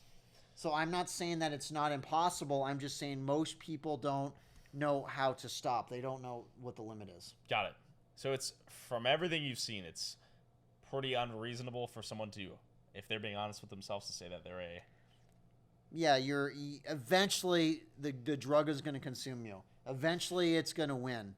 It's like what an addict said once is like, when he was in AA meeting, he says, right now my drug is out there pumping iron, getting strong, and going to attempt me. And I think that pumping iron and getting strong and like, I'm going to completely control you. Yeah. And he knows that. In that place he was safe, but out there he says, it's waiting for me. Yeah. And that's the thing about drugs is that it's always there watching and waiting. And that's why they call it chasing the dragon. So, if I may ask, from what it seems like from the experience with your brother, it seems like it's a very difficult thing to get off these drugs once you've hopped on this train, right? Yes. The train going 150 miles an hour, you jump off, you die. For most people, right? And here's how you do it. Here's how you break the cycle of addiction. I did mention earlier where when I do outreach, we have to identify their barriers. But after you identify their barriers, it's something I learned in school, which I never forgot, is you have to replace their addiction with something of, quote, equal intensity. Really? And so you think every one of these people has an addictive personality that has to be replaced with something else? we all have something that we love more than anything else in the world. It could be our cat, our dog, our child, our Red Bull. Someone I'm sure in the world loves Pasha. I mean, I don't know. It's possible. But like maybe he's got a family member who loves him.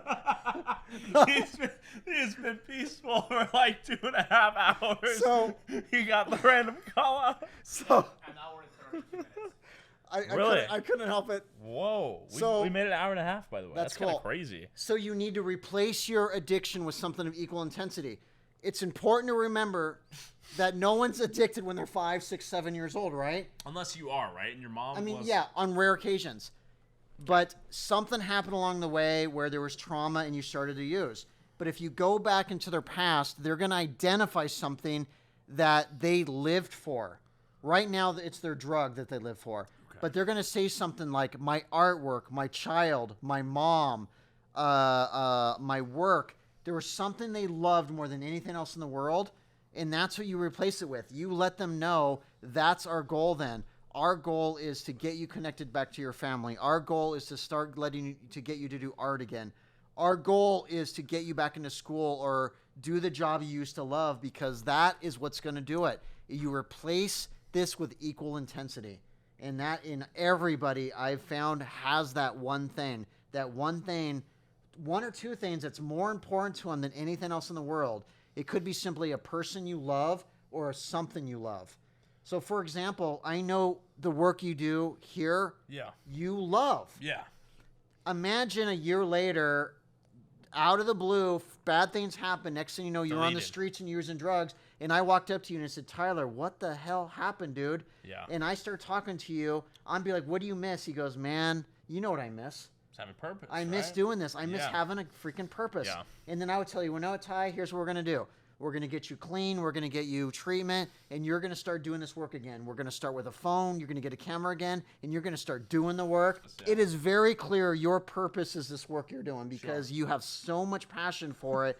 And I know you have passion for it because you told these people to screw off. Absolutely. Because you're like, you know what? Nah, this isn't worth it to me, because Absolutely not, this is yeah. way too important for me, and this is insulting. And also, the mission we represent, I think, is much heavier than the mindless entertainment we represented a year or 2 years ago. This is heavy stuff, and it has serious repercussions as to how we portray it. I think. But yeah, you got to start Yeah. somewhere. But the fact is that Appreciate that, these yeah. videos are getting a lot of attention. Yeah. And yeah. you know, especially the serious topics, right, which are riddled with complexity and nuance. That's you had difficult. mentioned our Yeah. first video we did had the most views in 24 hours of Of all any time, video ever. And Hell yeah. and that's badass. And Thank you guys. And Yeah. and yeah.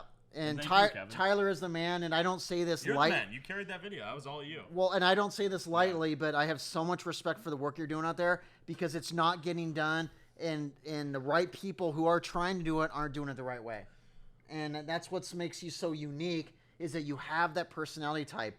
You are assertive. Yeah. You kind of sort of don't give a damn. You will walk into a situation, you will ask the right questions, but you also come off as very respectful, very friendly, very funny, and you have a warming. You bring a warmth to the situation, so the homeless people connect with you. And I've seen it now many, many times. They immediately connect with you and be like, I like this kid. And that's huge. That is huge, because you notice when I work with the homeless, I am very talkative and friendly and outgoing and assertive, and we're shooting that, And know they what? love you, and for the most part, and we with the just exception talk. of the occasional kidnapping and meth use, right? Sometimes I'm kidnapped and stabbed, but what are you gonna do? I'm taking notes from you. I mean, doesn't that happen in any industry? I mean, like an accountant sometimes will get stabbed.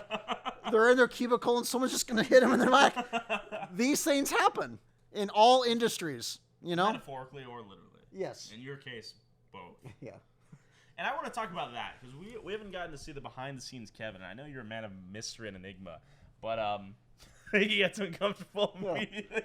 Kevin, if you may share, I want to know what your special lady at home thinks about the work you do, if you may share a little, because I want to humanize you here, because you're spitting this dialogue like you're Superman, and I know deep down. No, I'm not. There's some trauma, there's some backstory, there's some scars. I don't want to cut them back open, but I was not Superman the day I had a meth pipe on my mouth. I was terrified. Yeah. I was like, "What? How the hell did I get in this situation? How do I get out of it?" It was extremely unsettling. So definitely not a Superman. And I'm not a Superman. I am human, and like anybody, I'm going to go home after a crazy day and be like, oh my God, I need to watch a funny show and put a blanket over my head. Yeah. I mean, we're human, and this is what we do. But do you get to share this life of darkness and danger with your significant other? Is this too much weight for Batman to bear? Is that why he must wear the mask? I think it's too much weight for anybody to bear. So to be perfectly honest, it's not like I share everything with my mom, right? I mean, she's worried about me. My family is very proud, and they say all the right things. But at the end of the day, I get texts literally several times a week saying I'm worried about you, because specifically my mom. When I said I'm going to I worry for you, Kevin. I'm going to Skid Row with Tyler. My mom's like, I'm worried about you, because she saw the video where the guy chased me with a knife, and then she said, Kevin, why did you stop and then chase him? She's like, what the hell's wrong with you? She's like, the guy had a knife, and you walked up to him and you started yelling at him, saying like, I've been here longer than you. My mom said, do you have a death wish? I says, no, I was annoyed because I do outreach there, and I couldn't believe he had this attitude, and I was just frustrated. And so, it's fair to say, with the Skid Row incident, I've kind of learned my lesson. That I got to just kind of feel things out a little better, because, in some ways I've been living on borrowed time, because I've been in multiple challenging situations, but you know why I still do it?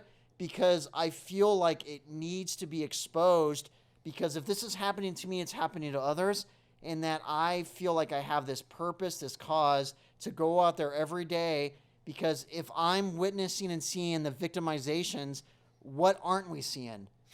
I mean, think about what's happening right now. In these tunnels. What's happening in these tunnels? So right now, the mole people are high on weed. Are definitely they're scoring the weed. Yeah, well they have a dealer that they don't have to pay. Sure. So I'm very curious. Unknowingly funded. Exactly. Sure. I am very well, and thanks to you, they've been able to buy a ton more weed, right? Or I don't know what they do with the money. Unfortunately, I think you're correct. But look, I'm fascinated with these people that are living there. I think the first thing we're going to do tomorrow when we talk with them is like, do you prefer that term, or what do you suggest? Honestly, I don't think it's a terrible term. I don't consider it derogatory. I think it's a pretty cool term. Because honestly, it doesn't sound derogatory to me. Moles, from my understanding, can't see very well with their eyes, but they're like well adapted to low light. So I think it adds a cool factor to their. I mean, it is. And I look forward to going in there, and I think we should walk back as far as we can, get to know the people, and just find out what the heck's going out there. And I'll be happy if 2 out of 3 of us survive. And given our plot armor, I think we would survive. Well, so you would tragically die and pass on a lesson to me as I escape. If I were a betting man, I would say that definitely you and I will survive. so the cameraman, I don't know. So Kevin, I know we joke about this, okay, because I feel like we do have to cope through humor a little bit, but you have to. I gotta say, in the last 6 months, I too have done some interesting things that have made me question my mortality, and in kind of a serious way. But the more I think about it, in a serious way. And I know we joke. We make all these jokes about dying and you getting stabbed and you getting punched. And the guy here in Vegas thinks, no wonder you got stabbed and punched. Which also, I'll let you say it. Believe him.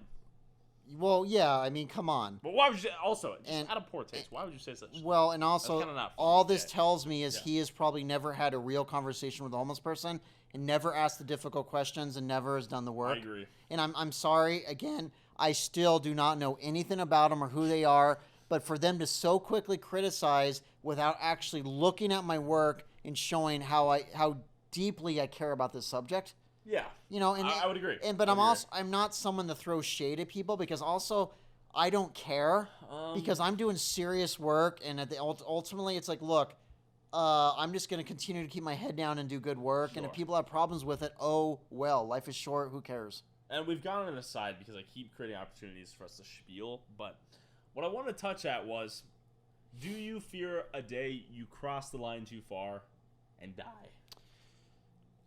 Knock on wood. I think there's always a risk. I mean, let's discuss tomorrow. I can break down some logistics of why I'm concerned. We are going underground where there is no electricity to people we have never met. No light. No light, and there's going to be a strong mistrust in us in the beginning, I'm assuming. And by the way, I doubt that even our cell phones are going to work. So I am just saying that no matter what, I think there's going to be an element of risk. But also, it's important to note that if we're risking, what are they risking? I think it still would be worth it to us to feel it out, go to the entrance, get to know the people. And I'm feeling very confident without ever being there that we're going to meet the right person and be like, I love the fact that you give a damn enough about us to actually learn about us. We'd like to share. Because our goal isn't even necessarily to even expose this, but to get to know them and understand them and find out, how did you end up in this situation? Sure. I mean, that's really ultimately what we're going to do. So I'm excited.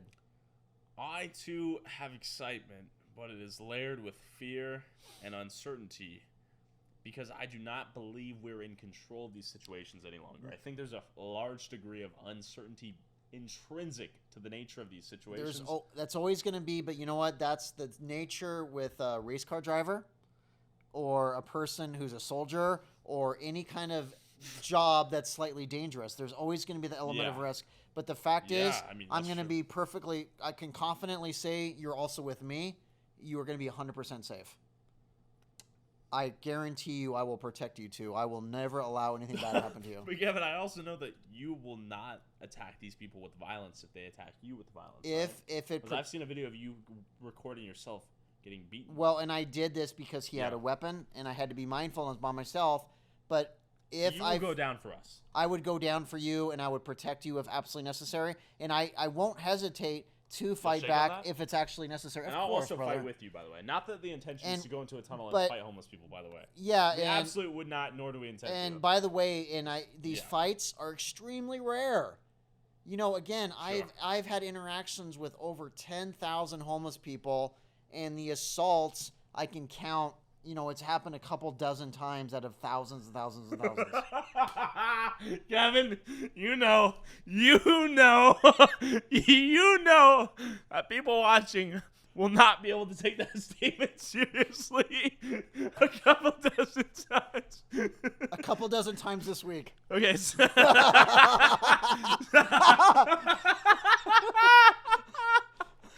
so how many times? Let's level. How many times have you been stabbed? We're going to go through each category. Well, stabbed or jabbed? Jabbed with the intention to penetrate skin. Well, I've had needles jabbed into me, which wasn't technically How many stabbing. times would you say? Over 10 times. And individual moments or 10 times at once? No, 10 different incidents when I worked at a men's homeless shelter for 7 years. Okay. It was a very challenging environment, a lot of violence, and this didn't just happen to me, but other staff members. And the risk of getting stabbed with a hypodermic needle is, of course. And I'm very lucky because I've been tested and I'm fine. Did you have colleagues that unfortunately did get HIV? Nobody ever got HIV. One person I know got hepatitis C. So it's still scary. You are not supposed to get hep, right? In this country, like it is. Yeah, it is very rare. This was years ago, but I believe they got Hep C. But I don't know anybody who got HIV. How often how many times have you gotten beaten, like punches? When I met you, you had a black eye. Yes, I had just returned from San Diego, and that was brutal. And quick backstory: I wasn't looking for trouble. Yeah, this was a young kid who was beating the hell out of another guy who was innocent. And as I watched it unfold, I noticed that the staff inside the building of the Homeless Resource Center sat there sipping their coffee, watching it as if it was routine, with then 40 other people standing outside watching the beating and not intervening. The only reason I dropped everything and ran across the street is because nobody else would. And I kind of just went into sort of this Batman mode of like, you know what? I have to do it. I kept my phone on the entire time, and I showed you it. You see the video of me actually running across the street in a very respectful tone saying, please, will you just stop, right? Yeah. The kid got up. He walked past very me. Peaceful. His eye was bleeding. And then the kid, who was beating him with the dreads, walked up to me and really within 5 seconds punched me so hard it turned my phone off, right? I got smacked to the ground.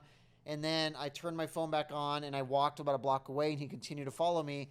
He hit me 2 more times really hard and then kicked me really hard in the head. I ended up with kind of bruised brain for about a month, and it was very painful. Yeah, and I was unable to open my jaw the entire way because, again, I'm 20 plus years older than him, and 28-year-old, he was strong. So I can do the mental math here. It hurt. Getting punched is not great. So anyway, I did this for the greater good. And by the way, the kid who was hit was hospitalized for a week. Got it. If I had not stopped it, I put money on it, he would have been dead or had been in a critical condition. So one thing that amazes me about you is that you are still weirdly compassionate to the people that have physically assaulted you for no reason. And I commend you on that. It is very irrational in some ways. I just try not to escalate any situation. Well, I've also never really heard you speak badly upon your aggressor, which is interesting. Nope. Why is that? I don't know. It's just like, look, it's hard for me with my training not to think that at one point in time he was this cute 5-year-old and everything was going well, and what happened along the way where at 28 he felt the need to beat a man to a bloody pulp on the streets of San Diego. Nobody ends up that way normally. And so I guess hey, look, I pressed charges. You did. That's different. This guy deserves consequences. Got it. But you still don't hate him. No, and I it's don't. Logical for a lot of people. I hate this guy. I don't hate him, no. But, and when I did local media on it, and when I was interviewed, I said, look, I'm the lucky one. I went home that night. What about the people out there being beat and raped every day? It's important to remember that. So you dropped a heavy bomb just now, and that's something we don't even acknowledge in that we go home at the end of these little excursions. We are lucky. You and I are the lucky ones. We're in a hotel right now. Yeah. It's pretty peaceful having this conversation. I unfortunately was forced to smoke meth, a week and a half ago? And I'm still the lucky one because right now... 5 days ago. 5 days ago. That was 5 days ago. Well, one of the side effects of smoking meth is you lose all track of time. So but this is a daily... You cannot escape the trenches of the psychological drain of being... We're stressed as all hell out there. So and we're there for a very limited period of time. We have a car, a vehicle to escape to and run away. Yeah.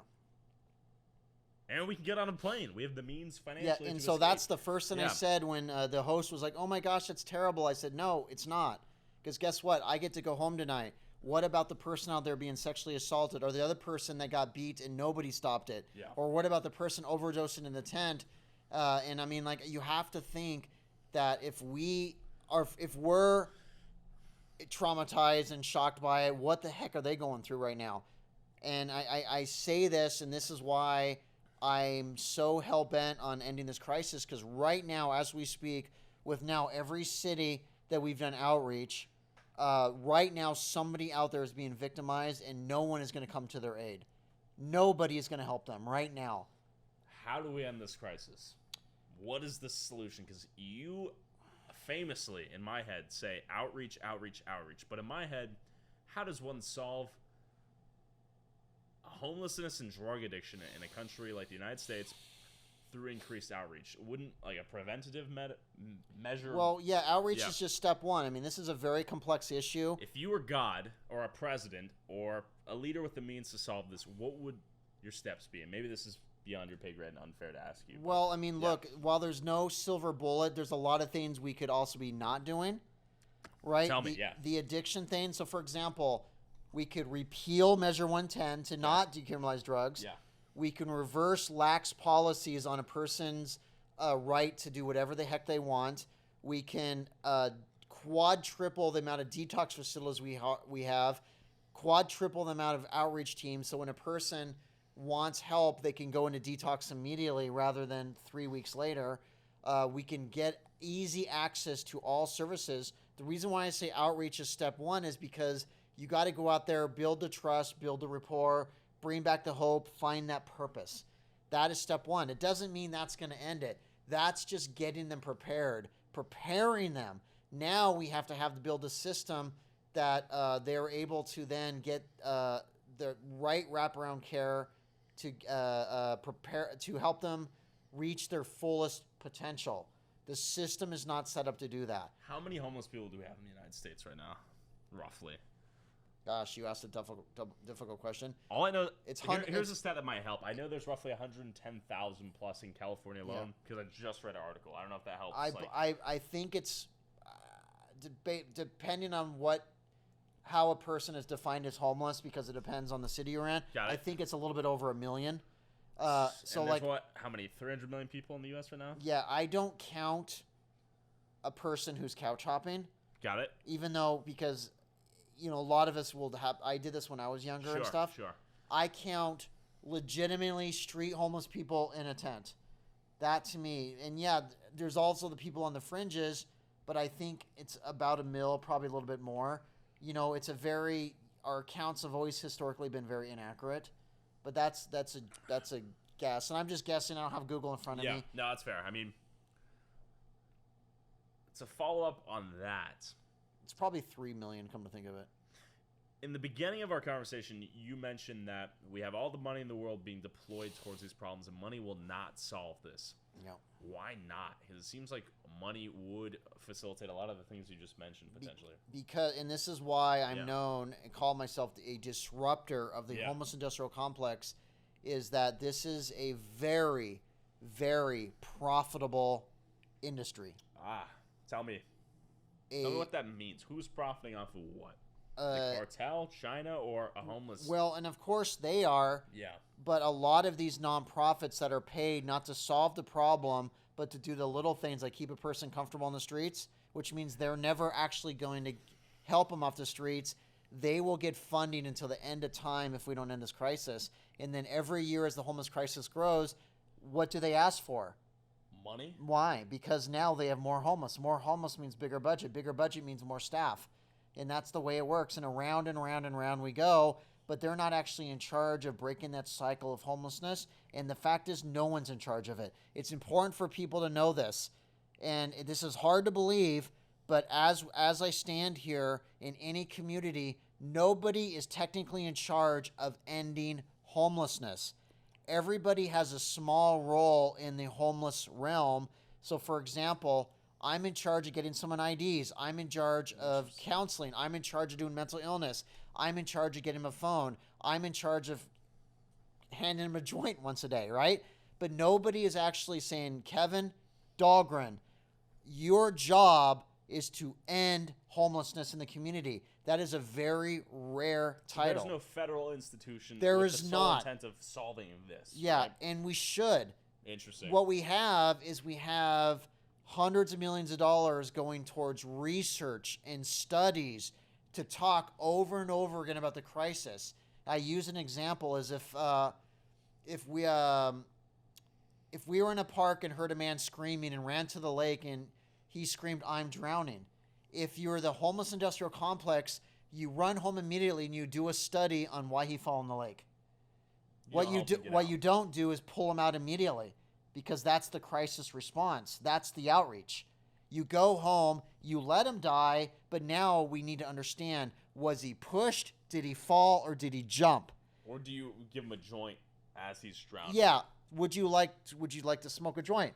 I would jump in the damn water and drag his ass out and be like, let's start there.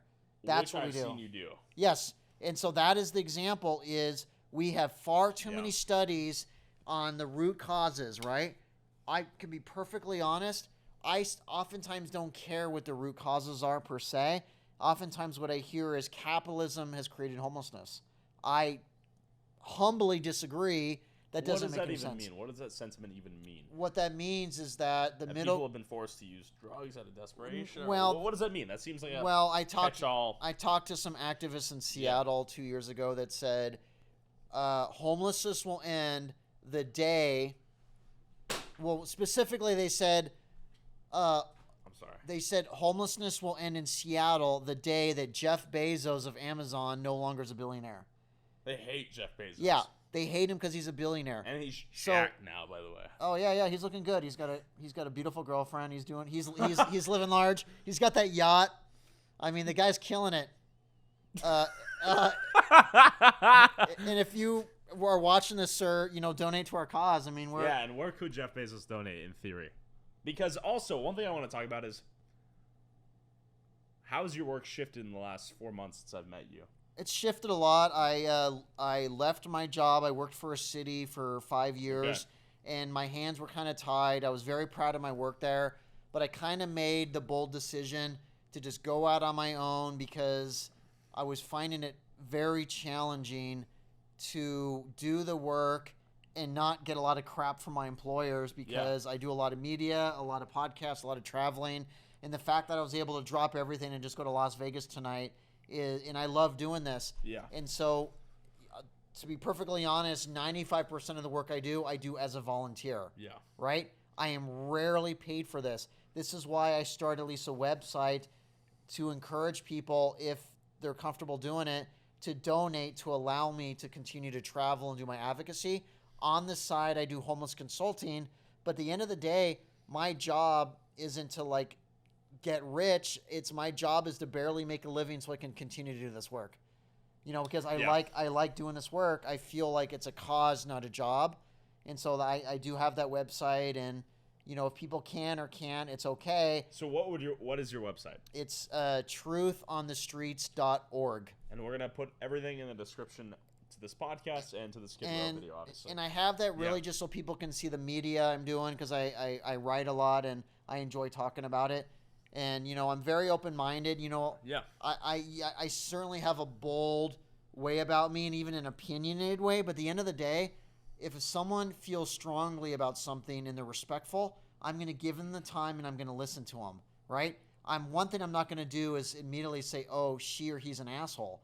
I'm going to actually talk with them. They didn't even meet you, Kevin. I'm going to be like, "Hey, well, why don't we meet face to face, and maybe we can work out our differences? Because maybe I said something that rubbed you the wrong way, but the reality is, the only way we're actually going to end this crisis is if we all kind of work together, or at the very least, it's going to speed it up." But Kevin, I think you're assuming everyone has the exact same intent as you, which is not the case, right? That doesn't seem to be the case. No, it's absolutely not the case. And as you mentioned, the homeless industrial complex, right? Yep. There's money to be made, profits to be had. And the fact is, if I were in charge of everything and say I found a way to end homelessness next month, thousands of people would lose their job. You'd probably get killed, right? Well, people wouldn't be happy because we fund tens of thousands of kind of BS jobs right now, and so many people would be out of work if homelessness weren't to end. But what I say to that too is that this means we would just simply have to pivot to what I said earlier, is to retention and prevention, right? There will always be a place to have a safety net to help people that for whatever reason can't help themselves. Now, is there a world realistically that a kid can grow up inner city, let's say Philly? That's a good example. The core, the epicenter of the... You coughing that meth out? I'm trying, yeah. The epicenter of this trank epidemic in Kensington. Is there a world through reduction, or was it retention and prevention you said? Retention and prevention, okay, yes. Retaining them in a rehabilitation? Is that the... Yeah. Is there a world where a kid can grow up in Philly one day and not see crack, meth, fentanyl, trank on the streets? Can we create an infrastructure through legislation or institutions to keep the kid out of the... We could do this in months, not years, throughout the entire United States. Well, first of all, we get enough funding as it is. It's just about reallocating. So we have all the money.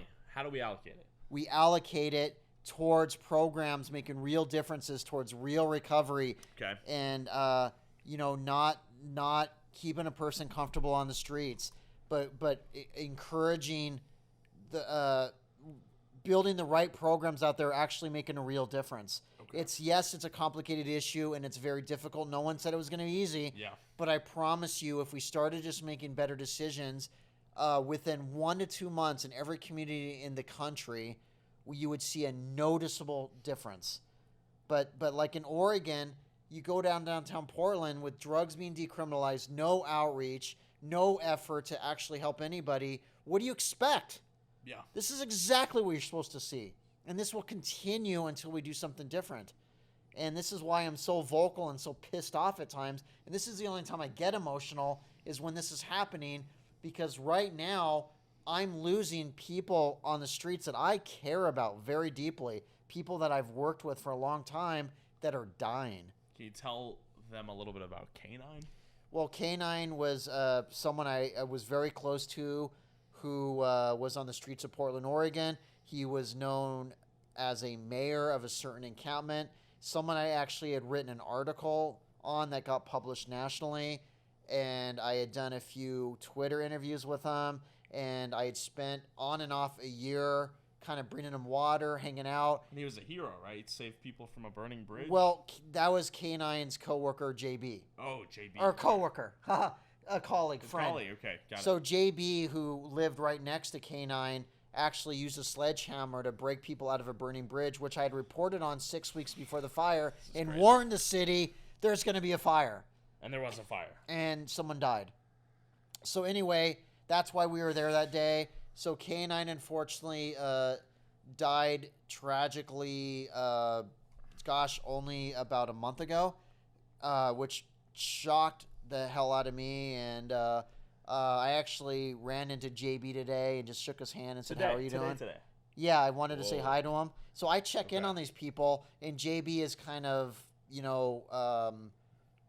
the unofficial man back there now, so it's actually a more Successor. approachable. Yeah. I kind of tested the waters, and I noticed JB, and he said, "I'm back, Kevin. Everything's cool." Got it. And so we just kind of went on an especially bad day, but these things happen. Kevin's referring to when him and I and Pasha went to Portland and immediately had a knife pulled on us 10 minutes in. Yep. Because apparently we stumbled upon an official mayor. And speaking of mayors, something that I do think the viewers would find very interesting is if you could break down the power hierarchy within these unofficial tent Yeah. towns, basically. So almost all encampments throughout the United States, any encampment that's larger than, say, 10 people, has an official or an unofficial mayor.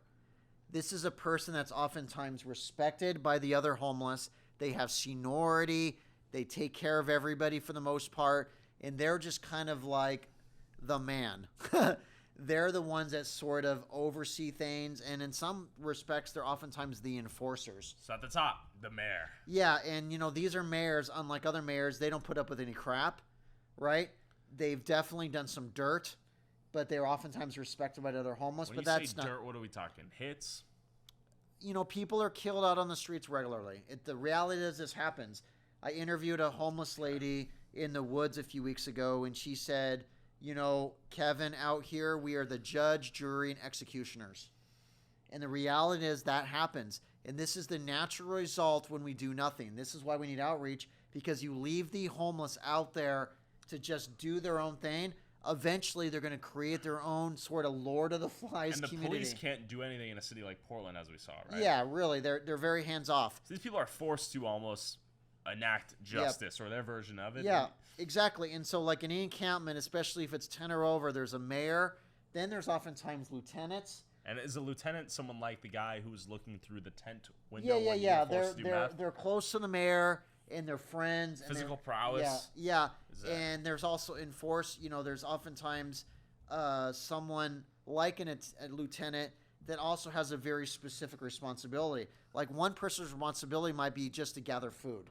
Okay. So usually it's a female. We're just like, hey, can you bring supplies to us, right? But then there's always another person. I actually met him the other day, and I've noticed on his tent there was a sign, and it said "Murder for Hire." Tell me about that. And so he is someone who, if he also believes it's just, he won't just kill anybody.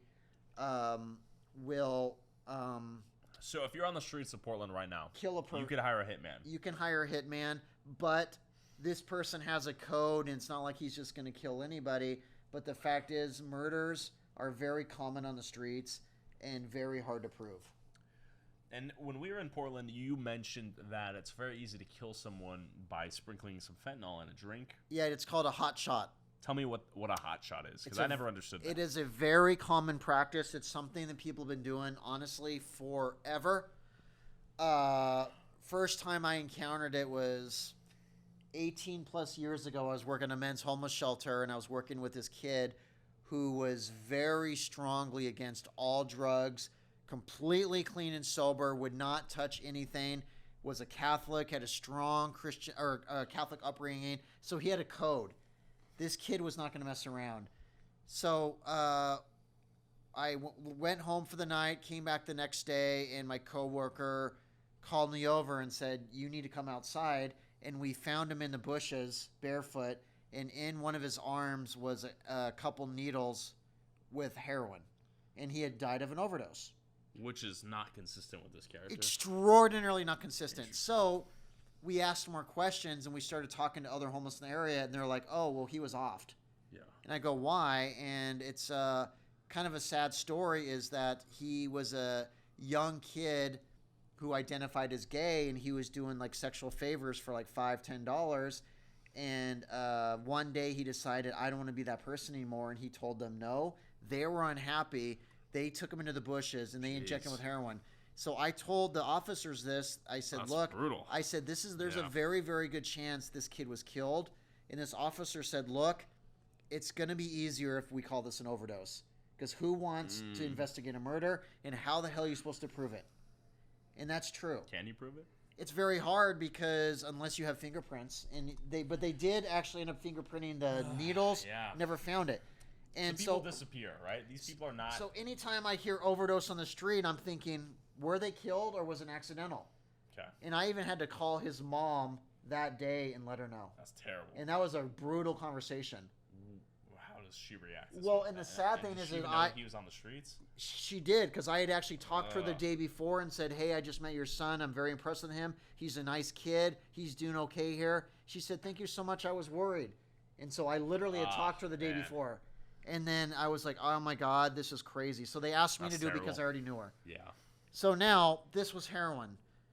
Jump ahead to fentanyl. It's now 10 times easier. I'll share another quick story. This happened to a client I knew in East County, Portland, Oregon. He was simply drinking a drink, and someone put fentanyl powder in his drink. We heard it could have been either as a joke or because he was upset. So he chugged the drink, right? And he was with all his friends, 5 friends. Yeah. He started feeling really uncomfortable. He was like, he was going like this, because he doesn't use fentanyl. He was confused. And all of a sudden, he goes like this, and he falls in his friend's lap and looks at him and said, he says, like, he goes, "Something's wrong, something's wrong, something's wrong." And his friend was like, "I don't know what to do," right? Yeah. So all his other friends just simply stood and watched, and they watched him die. They decided not to call 911. Why? They didn't want to get the police involved. Okay. So then, a week later, I found one of the homeless that watched him die, and I said, "Why in the hell did you not call 911? He goes, "It wasn't my problem." So do you think the people on these streets become pretty callous and desensitized to death? Yeah, what I learned is that a couple people I talked with were the ones that did it.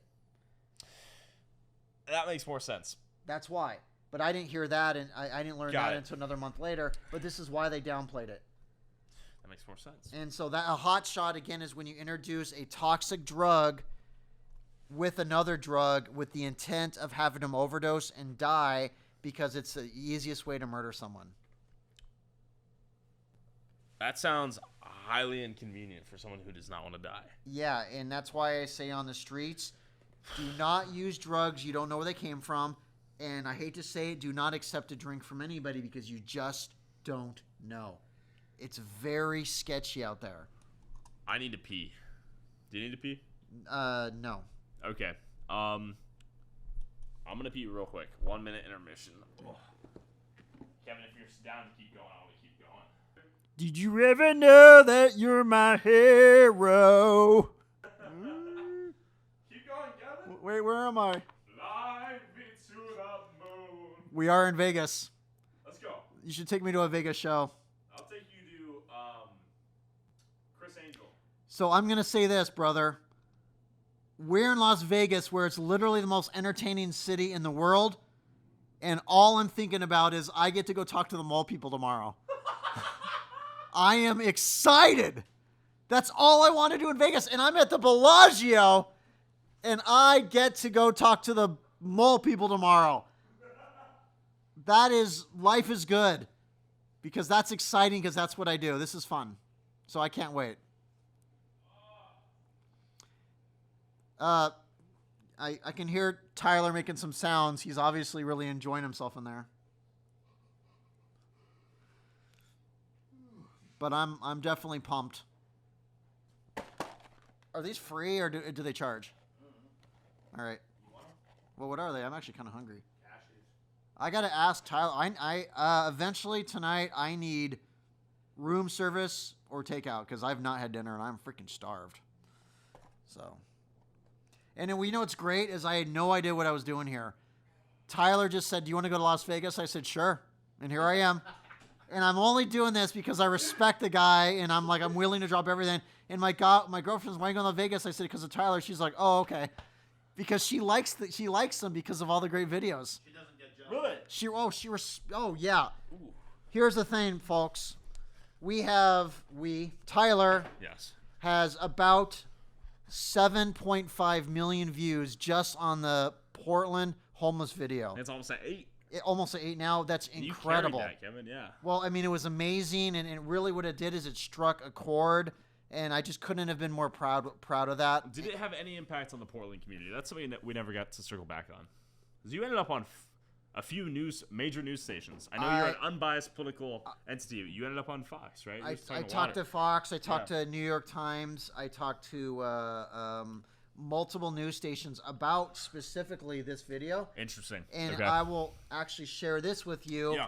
Is I now have seen an increase in outreach to that exact area, and the people working there told me they did this out of response of this viral video. Really? Because the city actually got a lot of pressure. That's really cool, actually. Okay. And I know this because it was literally within a week. Yeah, let's give a pat on our shoulders for that good work. Within a week, I was out there, and I actually took photos of this agency that was out there, and I like them, and I said, "What are you doing here?" Right? Of course. And they're like, "You know what we're doing here," and I thought it was so cool. Yeah. And I'm saying that video and others, I'm friends with this these people that do this something called PDX Reel. They're very big on Instagram. They got a ton of followers, and they do similar work, but they're more about commentary. I'm more boots on the ground. But they also saw the video, but I'm like, that video actually made a difference. And that's what really bothers me with what this person said is like, wait a minute. The whole point of what we were doing is to force some kind of change. To light a fire up the ass of people who can make change and the people who don't even realize there's a problem, right? And here's the thing is I stood there and watched for an hour as these outreach teams were much more proactive than I expected. Yep. And we're saying, what can we do to solve this today? How can we help you? So people are actually getting help now. Not as much as they should, but videos like this are the ones that are doing it because people are noticing. Yeah, and I think unfortunately, too, it's like the Las Vegas tourism industry, well, maybe it would, but I don't think it necessarily benefits from there being an underground homeless population in the infrastructure of the city. So it's not their first thought to go saying, hey, we have this issue of all these people are unhoused and live in these tunnels. Well, and so why would they go shouting about that? Especially, the Lyft driver told me a lot of these tunnels are literally directly under the strip, which means you're walking along. Oh, whoa. Billion-dollar buildings. He says, do you realize, Kevin, that some of these are literally directly under where thousands of people are walking a day? Because he's pointed out, he said there's a few. Okay, let's backtrack. You were on a Lyft from the airport to this hotel. Yes. And your Lyft driver told you what in response to what? Well, they're missing the context you told me earlier. Well, right when I arrived is when we were texting and stuff, and you kind of threw it out there, the mole people, and I did a Google. I was like, oh, wow, I've always wanted to do that, right? And so I mentioned it to the Lyft driver and asked him, I said, have you heard of them? I says, absolutely. By the way, I knew you'd be down. Yeah, and of course I would, and I'm never going to question how you edit the video or what you're going to say on it, right? Because I'm your fan, and I want you to succeed because I think you represent. And I respect you as a journalist. I would shame on me for even suggesting I would do that. So he's a local, and he said, well, actually, there's multiple tunnels, but he told me 2 different addresses to go, and he said one of them is directly under the strip, and he really was just like, it's really interesting to think that most people don't know that there's thousands of people on top and there's thousands of people down below. And when you paint that picture, that literally below your feet is this kind of tragedy going on. And so I was really blown away by what he said about that. And so I'd like to see it for myself. Yeah. He said there are really just like hundreds of tunnels. Like labyrinthian tunnel And networks, he right? said they get locked up a lot, so you never know, but then they break the locks. So he did give me a few addresses near the strip for us to look first. Interesting. But there's multiple entry points. But he just found it incredibly ironic with a city that's worth really, I mean, gosh, I got to think $1 trillion. Sure.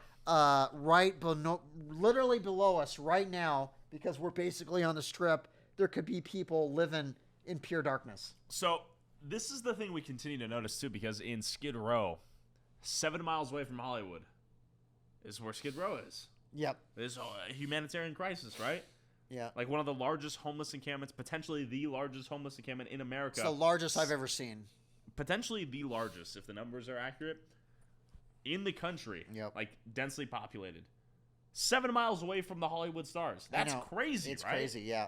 It's a crazy contrast, and this is what we present our city as, and then boom, hell.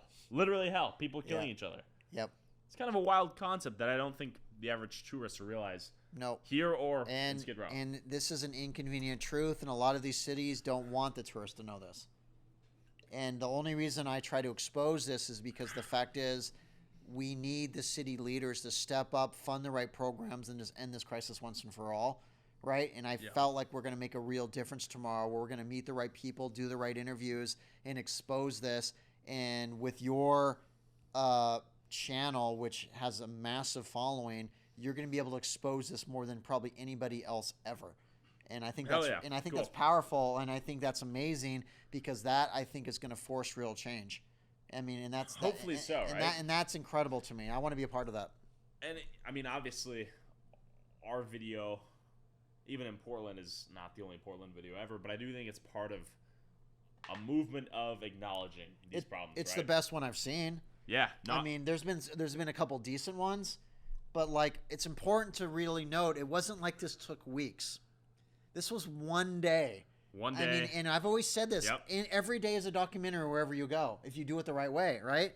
And what we did even Skid Row for like that 1.5 days, it's like, oh my God, like more than enough, right?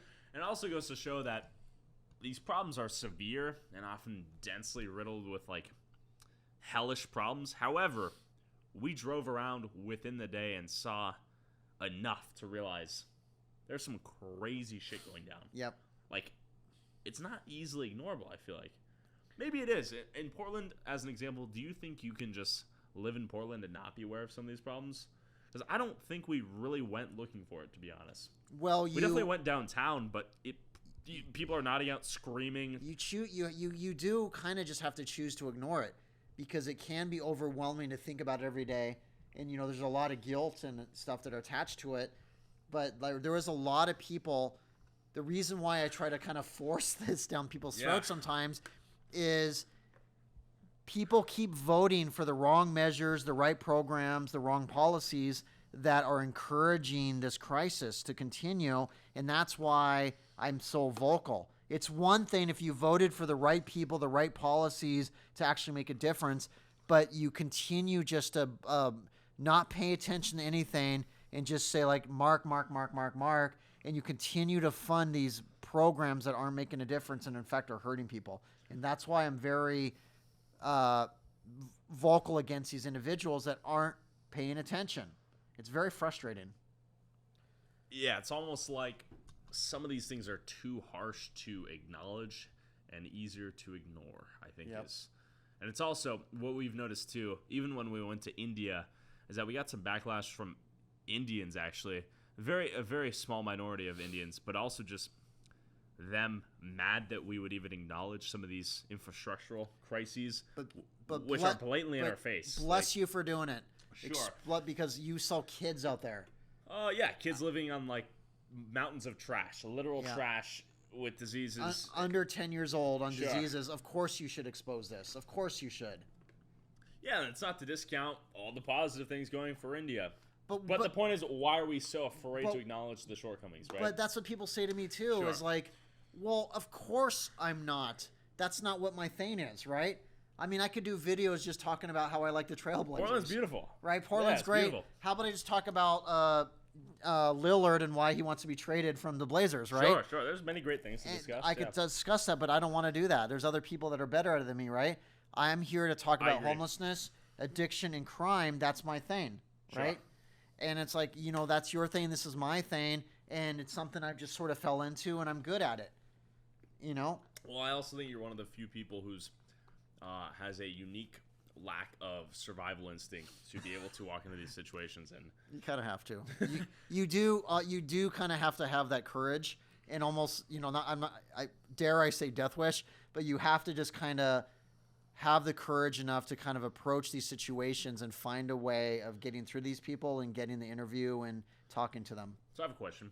You mentioned you were up for 96 hours. Have you slept in the last 4 days? I finally did, but I had Why don't you sleep, by the way? I've had a lot on my mind, but I've been extremely wired the last Has several the days. meth kept you awake since we No, last- well, it okay. would never be that strong. But definitely, I felt the stimulating effects of it after I took it in that moment. But really, I think it's just sometimes I get very busy and stuff. And just now, at this point in time, I'm very busy with, I have a deadline on multiple articles, Okay. multiple responsibilities. I'm traveling left and right like you are. And, these things happen. Yeah. And I'm definitely on adrenaline, but I have been sleeping a little better. But there was a good 96 hours where I would put money on it. I slept no more than 5 hours in those 96. At this rate, don't you think if a homeless person doesn't stab you to death, you're gonna kill yourself? Like, right? There's gonna be a little bit of self-love here, right? Not that's- literally, but like self-destruction. Actually, doing this work gives me energy and gives Really? me Okay. life. I would feel I'm actually stronger. And in those moments of challenging moments, Yeah. I feel more confident, more aware of my surroundings than anywhere else at a point in time. Got it. And I feel like I'm kind of in the zone in these situations where I have eyes in the back of my head. I mean, I've been doing this for many years, and I care deeply about this subject. And while I guess I come across as he said, I think, did he say a-hole to me? I mean, that's kind of who He calls a called you person an asshole. So And he said no surprise while you're getting stabbed and punched all the time. no surprise. Yeah. And Oh, all we'll find the clip. I may be all the- minorly misquoting, but but all something along those lines. all the time Yeah. when I've actually interacted with over 10,000 homeless, and this is not even 1% of the time, because even 1% is a lot. I mean, to be fair, I certainly presented that in the video, but it's also like I didn't say you're getting stabbed every week. Yeah, but also, a lot of my videos is like I've walked into chop shops. I've dealt with major. What is a chop shop? A chop shop is where, people steal both cars and bikes from their community, go there, take out the wheels and sell the parts, and then you can never find the bike again or the car. Here's where I think the fundamental disagreement was in the philosophy of outreach and political beliefs and what a solution looked like. As I predicted, Yeah. that's exactly what I thought. Again, I do not know who they are, what they stand for, anything, but I've pretty much nailed it. Is that I've described exactly who they are, because these are the only type of people that will call me this. Because on the other side, I have a lot of fans who commend me for this kind of assertive outreach, something that isn't really happening and needs to happen. So why do you think? Let's dissect their brains a little bit here. Why do you think they think that handing out food and weed is a solution? Because are these people starving oftentimes, do you see? Do homeless people starve in this country? I'm going to get a lot of hate for this, but I'm Yep. just going to throw it out there. Sorry, I'm happy to comment after this. Absolutely. The Do homeless people starve in America? No, the homeless people are not starving, okay? The homeless people are not starving. Yes, people get hungry, but there is enough resources when it comes to food. You talk to most homeless, they might be polite to you, but they could really care less about the actual food. They want the real services, right? They'll never turn it down. The real services. Wait, you're going to let me use your phone for an hour to talk to my sister? Wait, you're going to drive me to DMV to get my ID? Wait, you heard of a job offer because I used to say I worked at a gas station? Things that are actually going to change their lives. Little things like that, okay? And I say this again, the homeless are simply not starving. Yes, they get hungry. And honestly, I've never been against the idea of handing out food to the homeless because I do that. But what I don't do is then walk away. I then get to know them. And I'm not going to do it 10 years in a row. I'm not going to hand the same person over a decade the same peanut butter sandwich and freaking joint. Okay? Give me a break. You know, that's just embarrassing. Yeah, I would agree. Well, it's also like we were discussing the common plights of these people that have ended up in the tunnels. And one of the things they brought up, I don't know why, I may just be a little bit salty, by the way, because I felt personally offended on your behalf that they would disrespect you. Because I think I'm a big fan, obviously. But, they mentioned that people often lose their passports, their IDs. Like, one of the biggest things is they lose their IDs. How in the fuck is getting them high going to help them get their identification back? So this is what makes... endless days. So yeah. I'm just going to talk directly to them right now. All right? Look, this is why you're making me even crazier. You've now identified their barriers, and you're still not helping them. Sure. If they say they don't have ID, get them ID.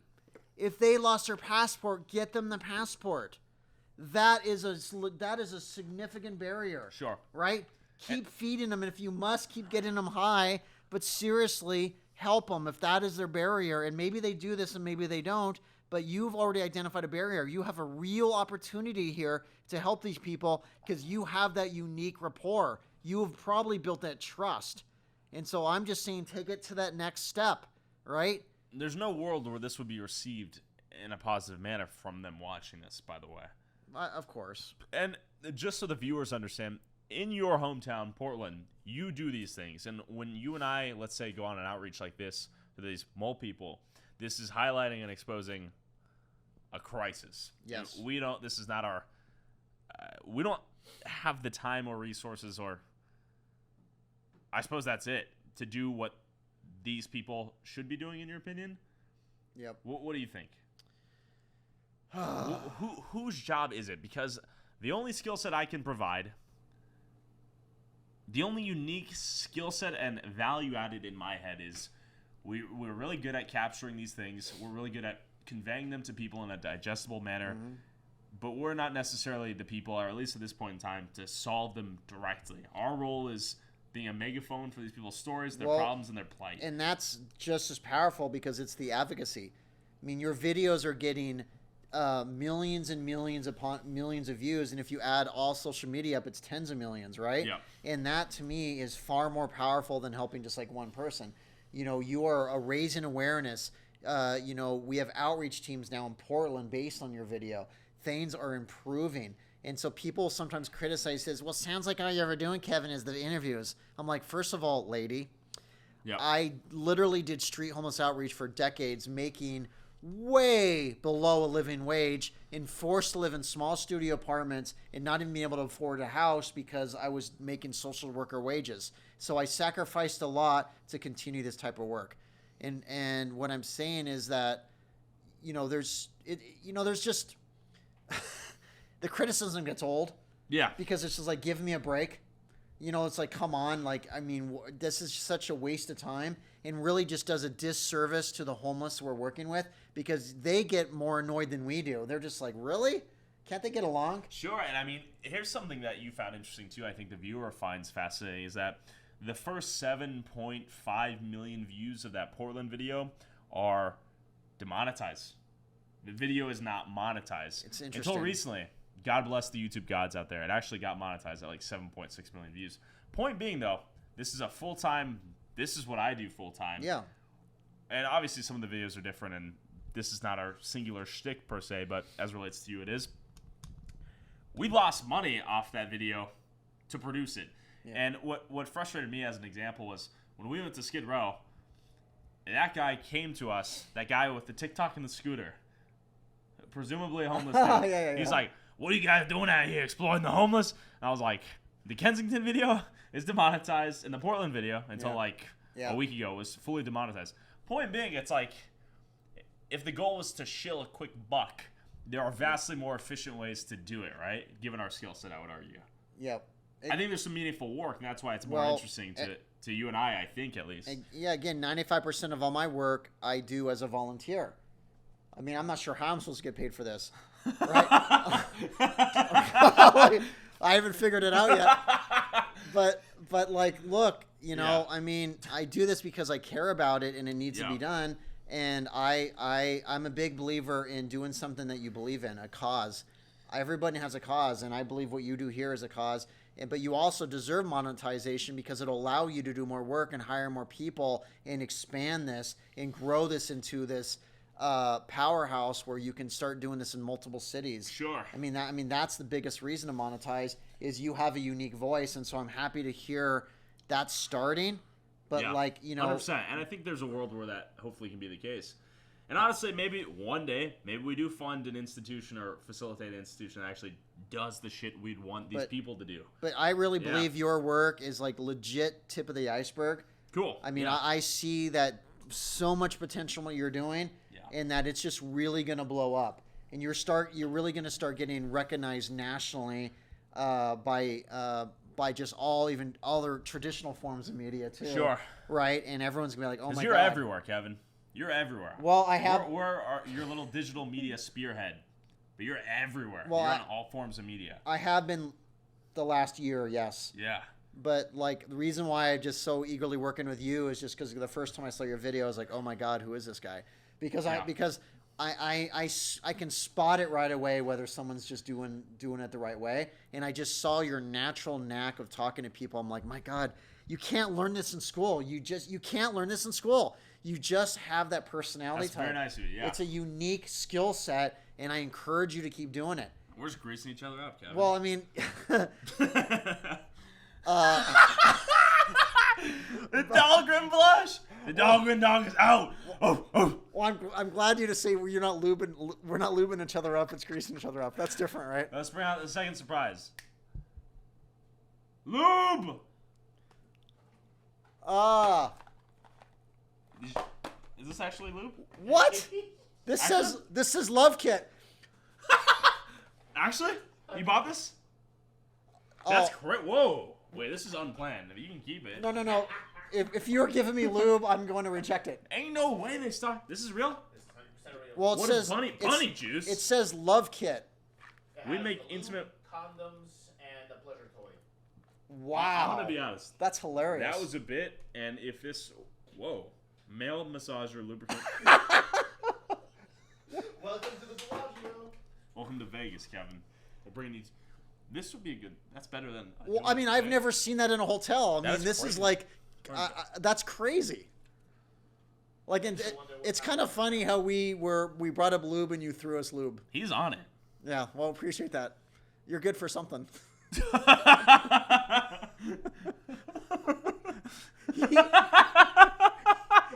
He told me the first time I met you to make fun of him, and I just can't stop. No, I did not. You're lying. Hey, drink your gin, motherfucker. It all makes sense now. I love you, brother. Mess with you. You want more gin? No, it's good. I think I've had enough. Also, just some actual statistics. Yeah, let's hear it. Official number is 582,000 people are homeless. Wow, and I said 1 million. That's interesting. So, official number is 582,400. So highly inaccurate, we can surmise. But if we were to translate it into Jeff Bezos' wealth, as an example, $156 million translates to $52,000 per homeless person. Well, he's got more than 156 million. He has 156 billion. Billion, yeah. So like 560,000. It's But what is happening? What is the analogy you're drawing? he's dividing, Jeff Bezos' wealth as divided by every homeless person. How much would they get? if you divide that by every single homeless person, the connection to people in Seattle hating Bezos. If you were to divide all the wealth by all the homeless people in the United States, Okay. it would equate to $52,000 per person that is homeless right now. Wow, interesting. So, here's my question to you. You give $52,000 to someone on fentanyl right now, what happens? They're going to use $52,000 worth of fentanyl. Actually. Yeah, well, they're going to use $10,000 worth of fentanyl and die, and that $40,000 is going to be left on the street somewhere. So in Kensington, we talked to Rikan Bulla and this guy named Hotshot Shakur. They have cooler names than you, unfortunately. That was an incredible name. They're also rappers. But what he said was that the COVID money they got went directly towards drugs, which is, I suppose, not surprising, right? Yep. The stimulus check was going straight to the trank. Does Yep. that surprise you? I'm not surprised. There are certain communities that pay homeless about $600 to $700 a month just Interesting. because they happen to be stipend? homeless, right? Oh, okay, And I've interviewed some of these individuals, and they said, "Look, it's all going to my addiction." And the fact is, that's why I also believe in some more structure and stuff, and not just give a homeless person everything they ask for. There has to be sort of more, restrictions and more accountability, because these are also individuals that have proven to us that they're unable to kind of take care of themselves, and we need to kind of give them better guidance. So you truly believe in a state of, I'm on meth, I love drugs, I will not use money responsibly. Well, there's a lot of them out there that will say this to your face. I've interviewed 200 in the last couple of years who've told me exactly that. I interviewed a lady just this morning who, while she criticized harm reduction activists handing out straws, fentanyl, and foil, she also said, "But just so you know, Kevin, I'm one of the users, and I'm not going to stop because I choose to do this. I will not leave the streets." So she also kind of opened up and said, "Hey, I'm okay with this situation, and I'm one of the users. So I might be critical, but I'm also not playing the game, and I am choosing this lifestyle, and I would not accept help today if you offered it." Interesting. That's something we noticed in Skid Row too, right? It's a common thing for a few people to just say, like, nah, we ain't leaving. Yeah, it's common. I mean, and what I believe is this is oftentimes due to the fact that they've just given up trying, in that I have to believe in my mind that despite what they're saying, I don't immediately just say, "Oh, okay, cool." I truly have to believe that if they're saying this, somewhere along the line, like, what the hell happened to this person? Because just being out there for a short time, you're thinking, how could anyone accept this? So I oftentimes will be like, I disagree. How does it feel to be on fentanyl? You done fentanyl? I have not, but Even a little bit? I have never done a little. Thank God. yet. It's been described to me as the most euphoric feeling they'd ever experienced in their lives, and it's always the very first high, and then they spend the entire rest of their addiction chasing that first high. So if I'm homeless on the streets, I'm getting regularly physically and emotionally abused and have no money, no hope, it's not surprising why I do Fentanyl right? will take away all your problems immediately. Yeah. You will literally be in complete bliss. Sounds pretty, Well, it sounds amazing. Short-term solution, long-term problem, Well, right? look, I'm a drug and alcohol counselor, Yeah. and the first thing I say to an addict, I said, I get it. You experienced trauma, you've gone through a lot, and what you are needing is dopamine. Dopamine is a chemical that they're seeking. You use the drug, it releases the chemical dopamine, and dopamine is actually what gets you high, right? And I sometimes be like, look, I'm not justifying this, but I understand. I understand why you're doing this, because terrible things happen to you every day, but for those glorious 1 or 2 hours, you get to truly escape. I'm not saying it's not a good coping tool, but I also can at least admit reluctantly that I get why you do it. You now understand, and you're one with them after your meth incident, right? Yeah, I'm because my you can more intimately relate to a lot of and it. by the way, you earlier today, because we've been talking for 8 hours now. Also, how long have we gone? We might be close to the end here. You said meth head. 240. Damn, we almost went 3 hours. Well, you said meth head, but actually meth head and meth mouth is a common term, and that term comes from using enough amphetamines will actually rot your teeth, and that's why you're known as meth face, is you smile and you have no teeth. So meth head or meth mouth, that's where it comes from, is it changes the physical characteristics of your face. And on that note, Kevin, since we're almost at 3 hours, if anyone wants to help you in any way, keep up to date, or give you money, where can they find you? Well, pitch to the audience. Well, check out my website, truthonthestreets.org. I'm also on Twitter. Right here. Let's do it right here. Just Kevin Dahlgren on Twitter. That's all you have to do, and you'll find me. And truthonthestreets.org. And I also have a Substack, which is a place where I write, just called Truth on the Streets. That's the easiest way to find me. But also follow this guy and share with everybody what he's doing, because he's doing incredible work. Please take a couple hours out of your day and watch his damn videos, especially the last 4 or 5 he has done. Yeah. They are very, very, very good. And you're going to get hooked and share with people. I vouch for everything this man said, and honestly, though, it's incredible. Anyone who appreciates the work Kevin's doing, you should totally go donate at your site. Follow him, stay up to date. He wants me to go at the same. Still learning. Kevin, it was a pleasure and honor having you on this podcast. This is fun. I am honored to platform your mission, and hopefully we didn't offend the houseless. No, but I'm okay if we offended this nonprofit. And Kevin, you and I are going into the mole tunnels tomorrow. We are, and I seriously, again, So we're if you die, any last thoughts? well, you're not responsible. I appreciate that. And you I know can what? use this in the I court of don't law. want to die, but we are there to expose what's going on, and hopefully, what we get out of this experience is a real understanding of what's actually going on there, and for even the briefest of moments, experience it ourselves, what it's like to be in pitch darkness with no electricity in these tunnels, and then share it with the world, and hopefully this will encourage change out here in beautiful Las Vegas. Kevin Dahlgren out. That's almost 3 hours. Yep, thanks, brother. Cheers to that. That's kind of crazy. Huh. Also, whoever's watching this, we'll add a plug at the end, but whoever has the most viewed clip from this podcast, I'm going to send you $500 in the next week.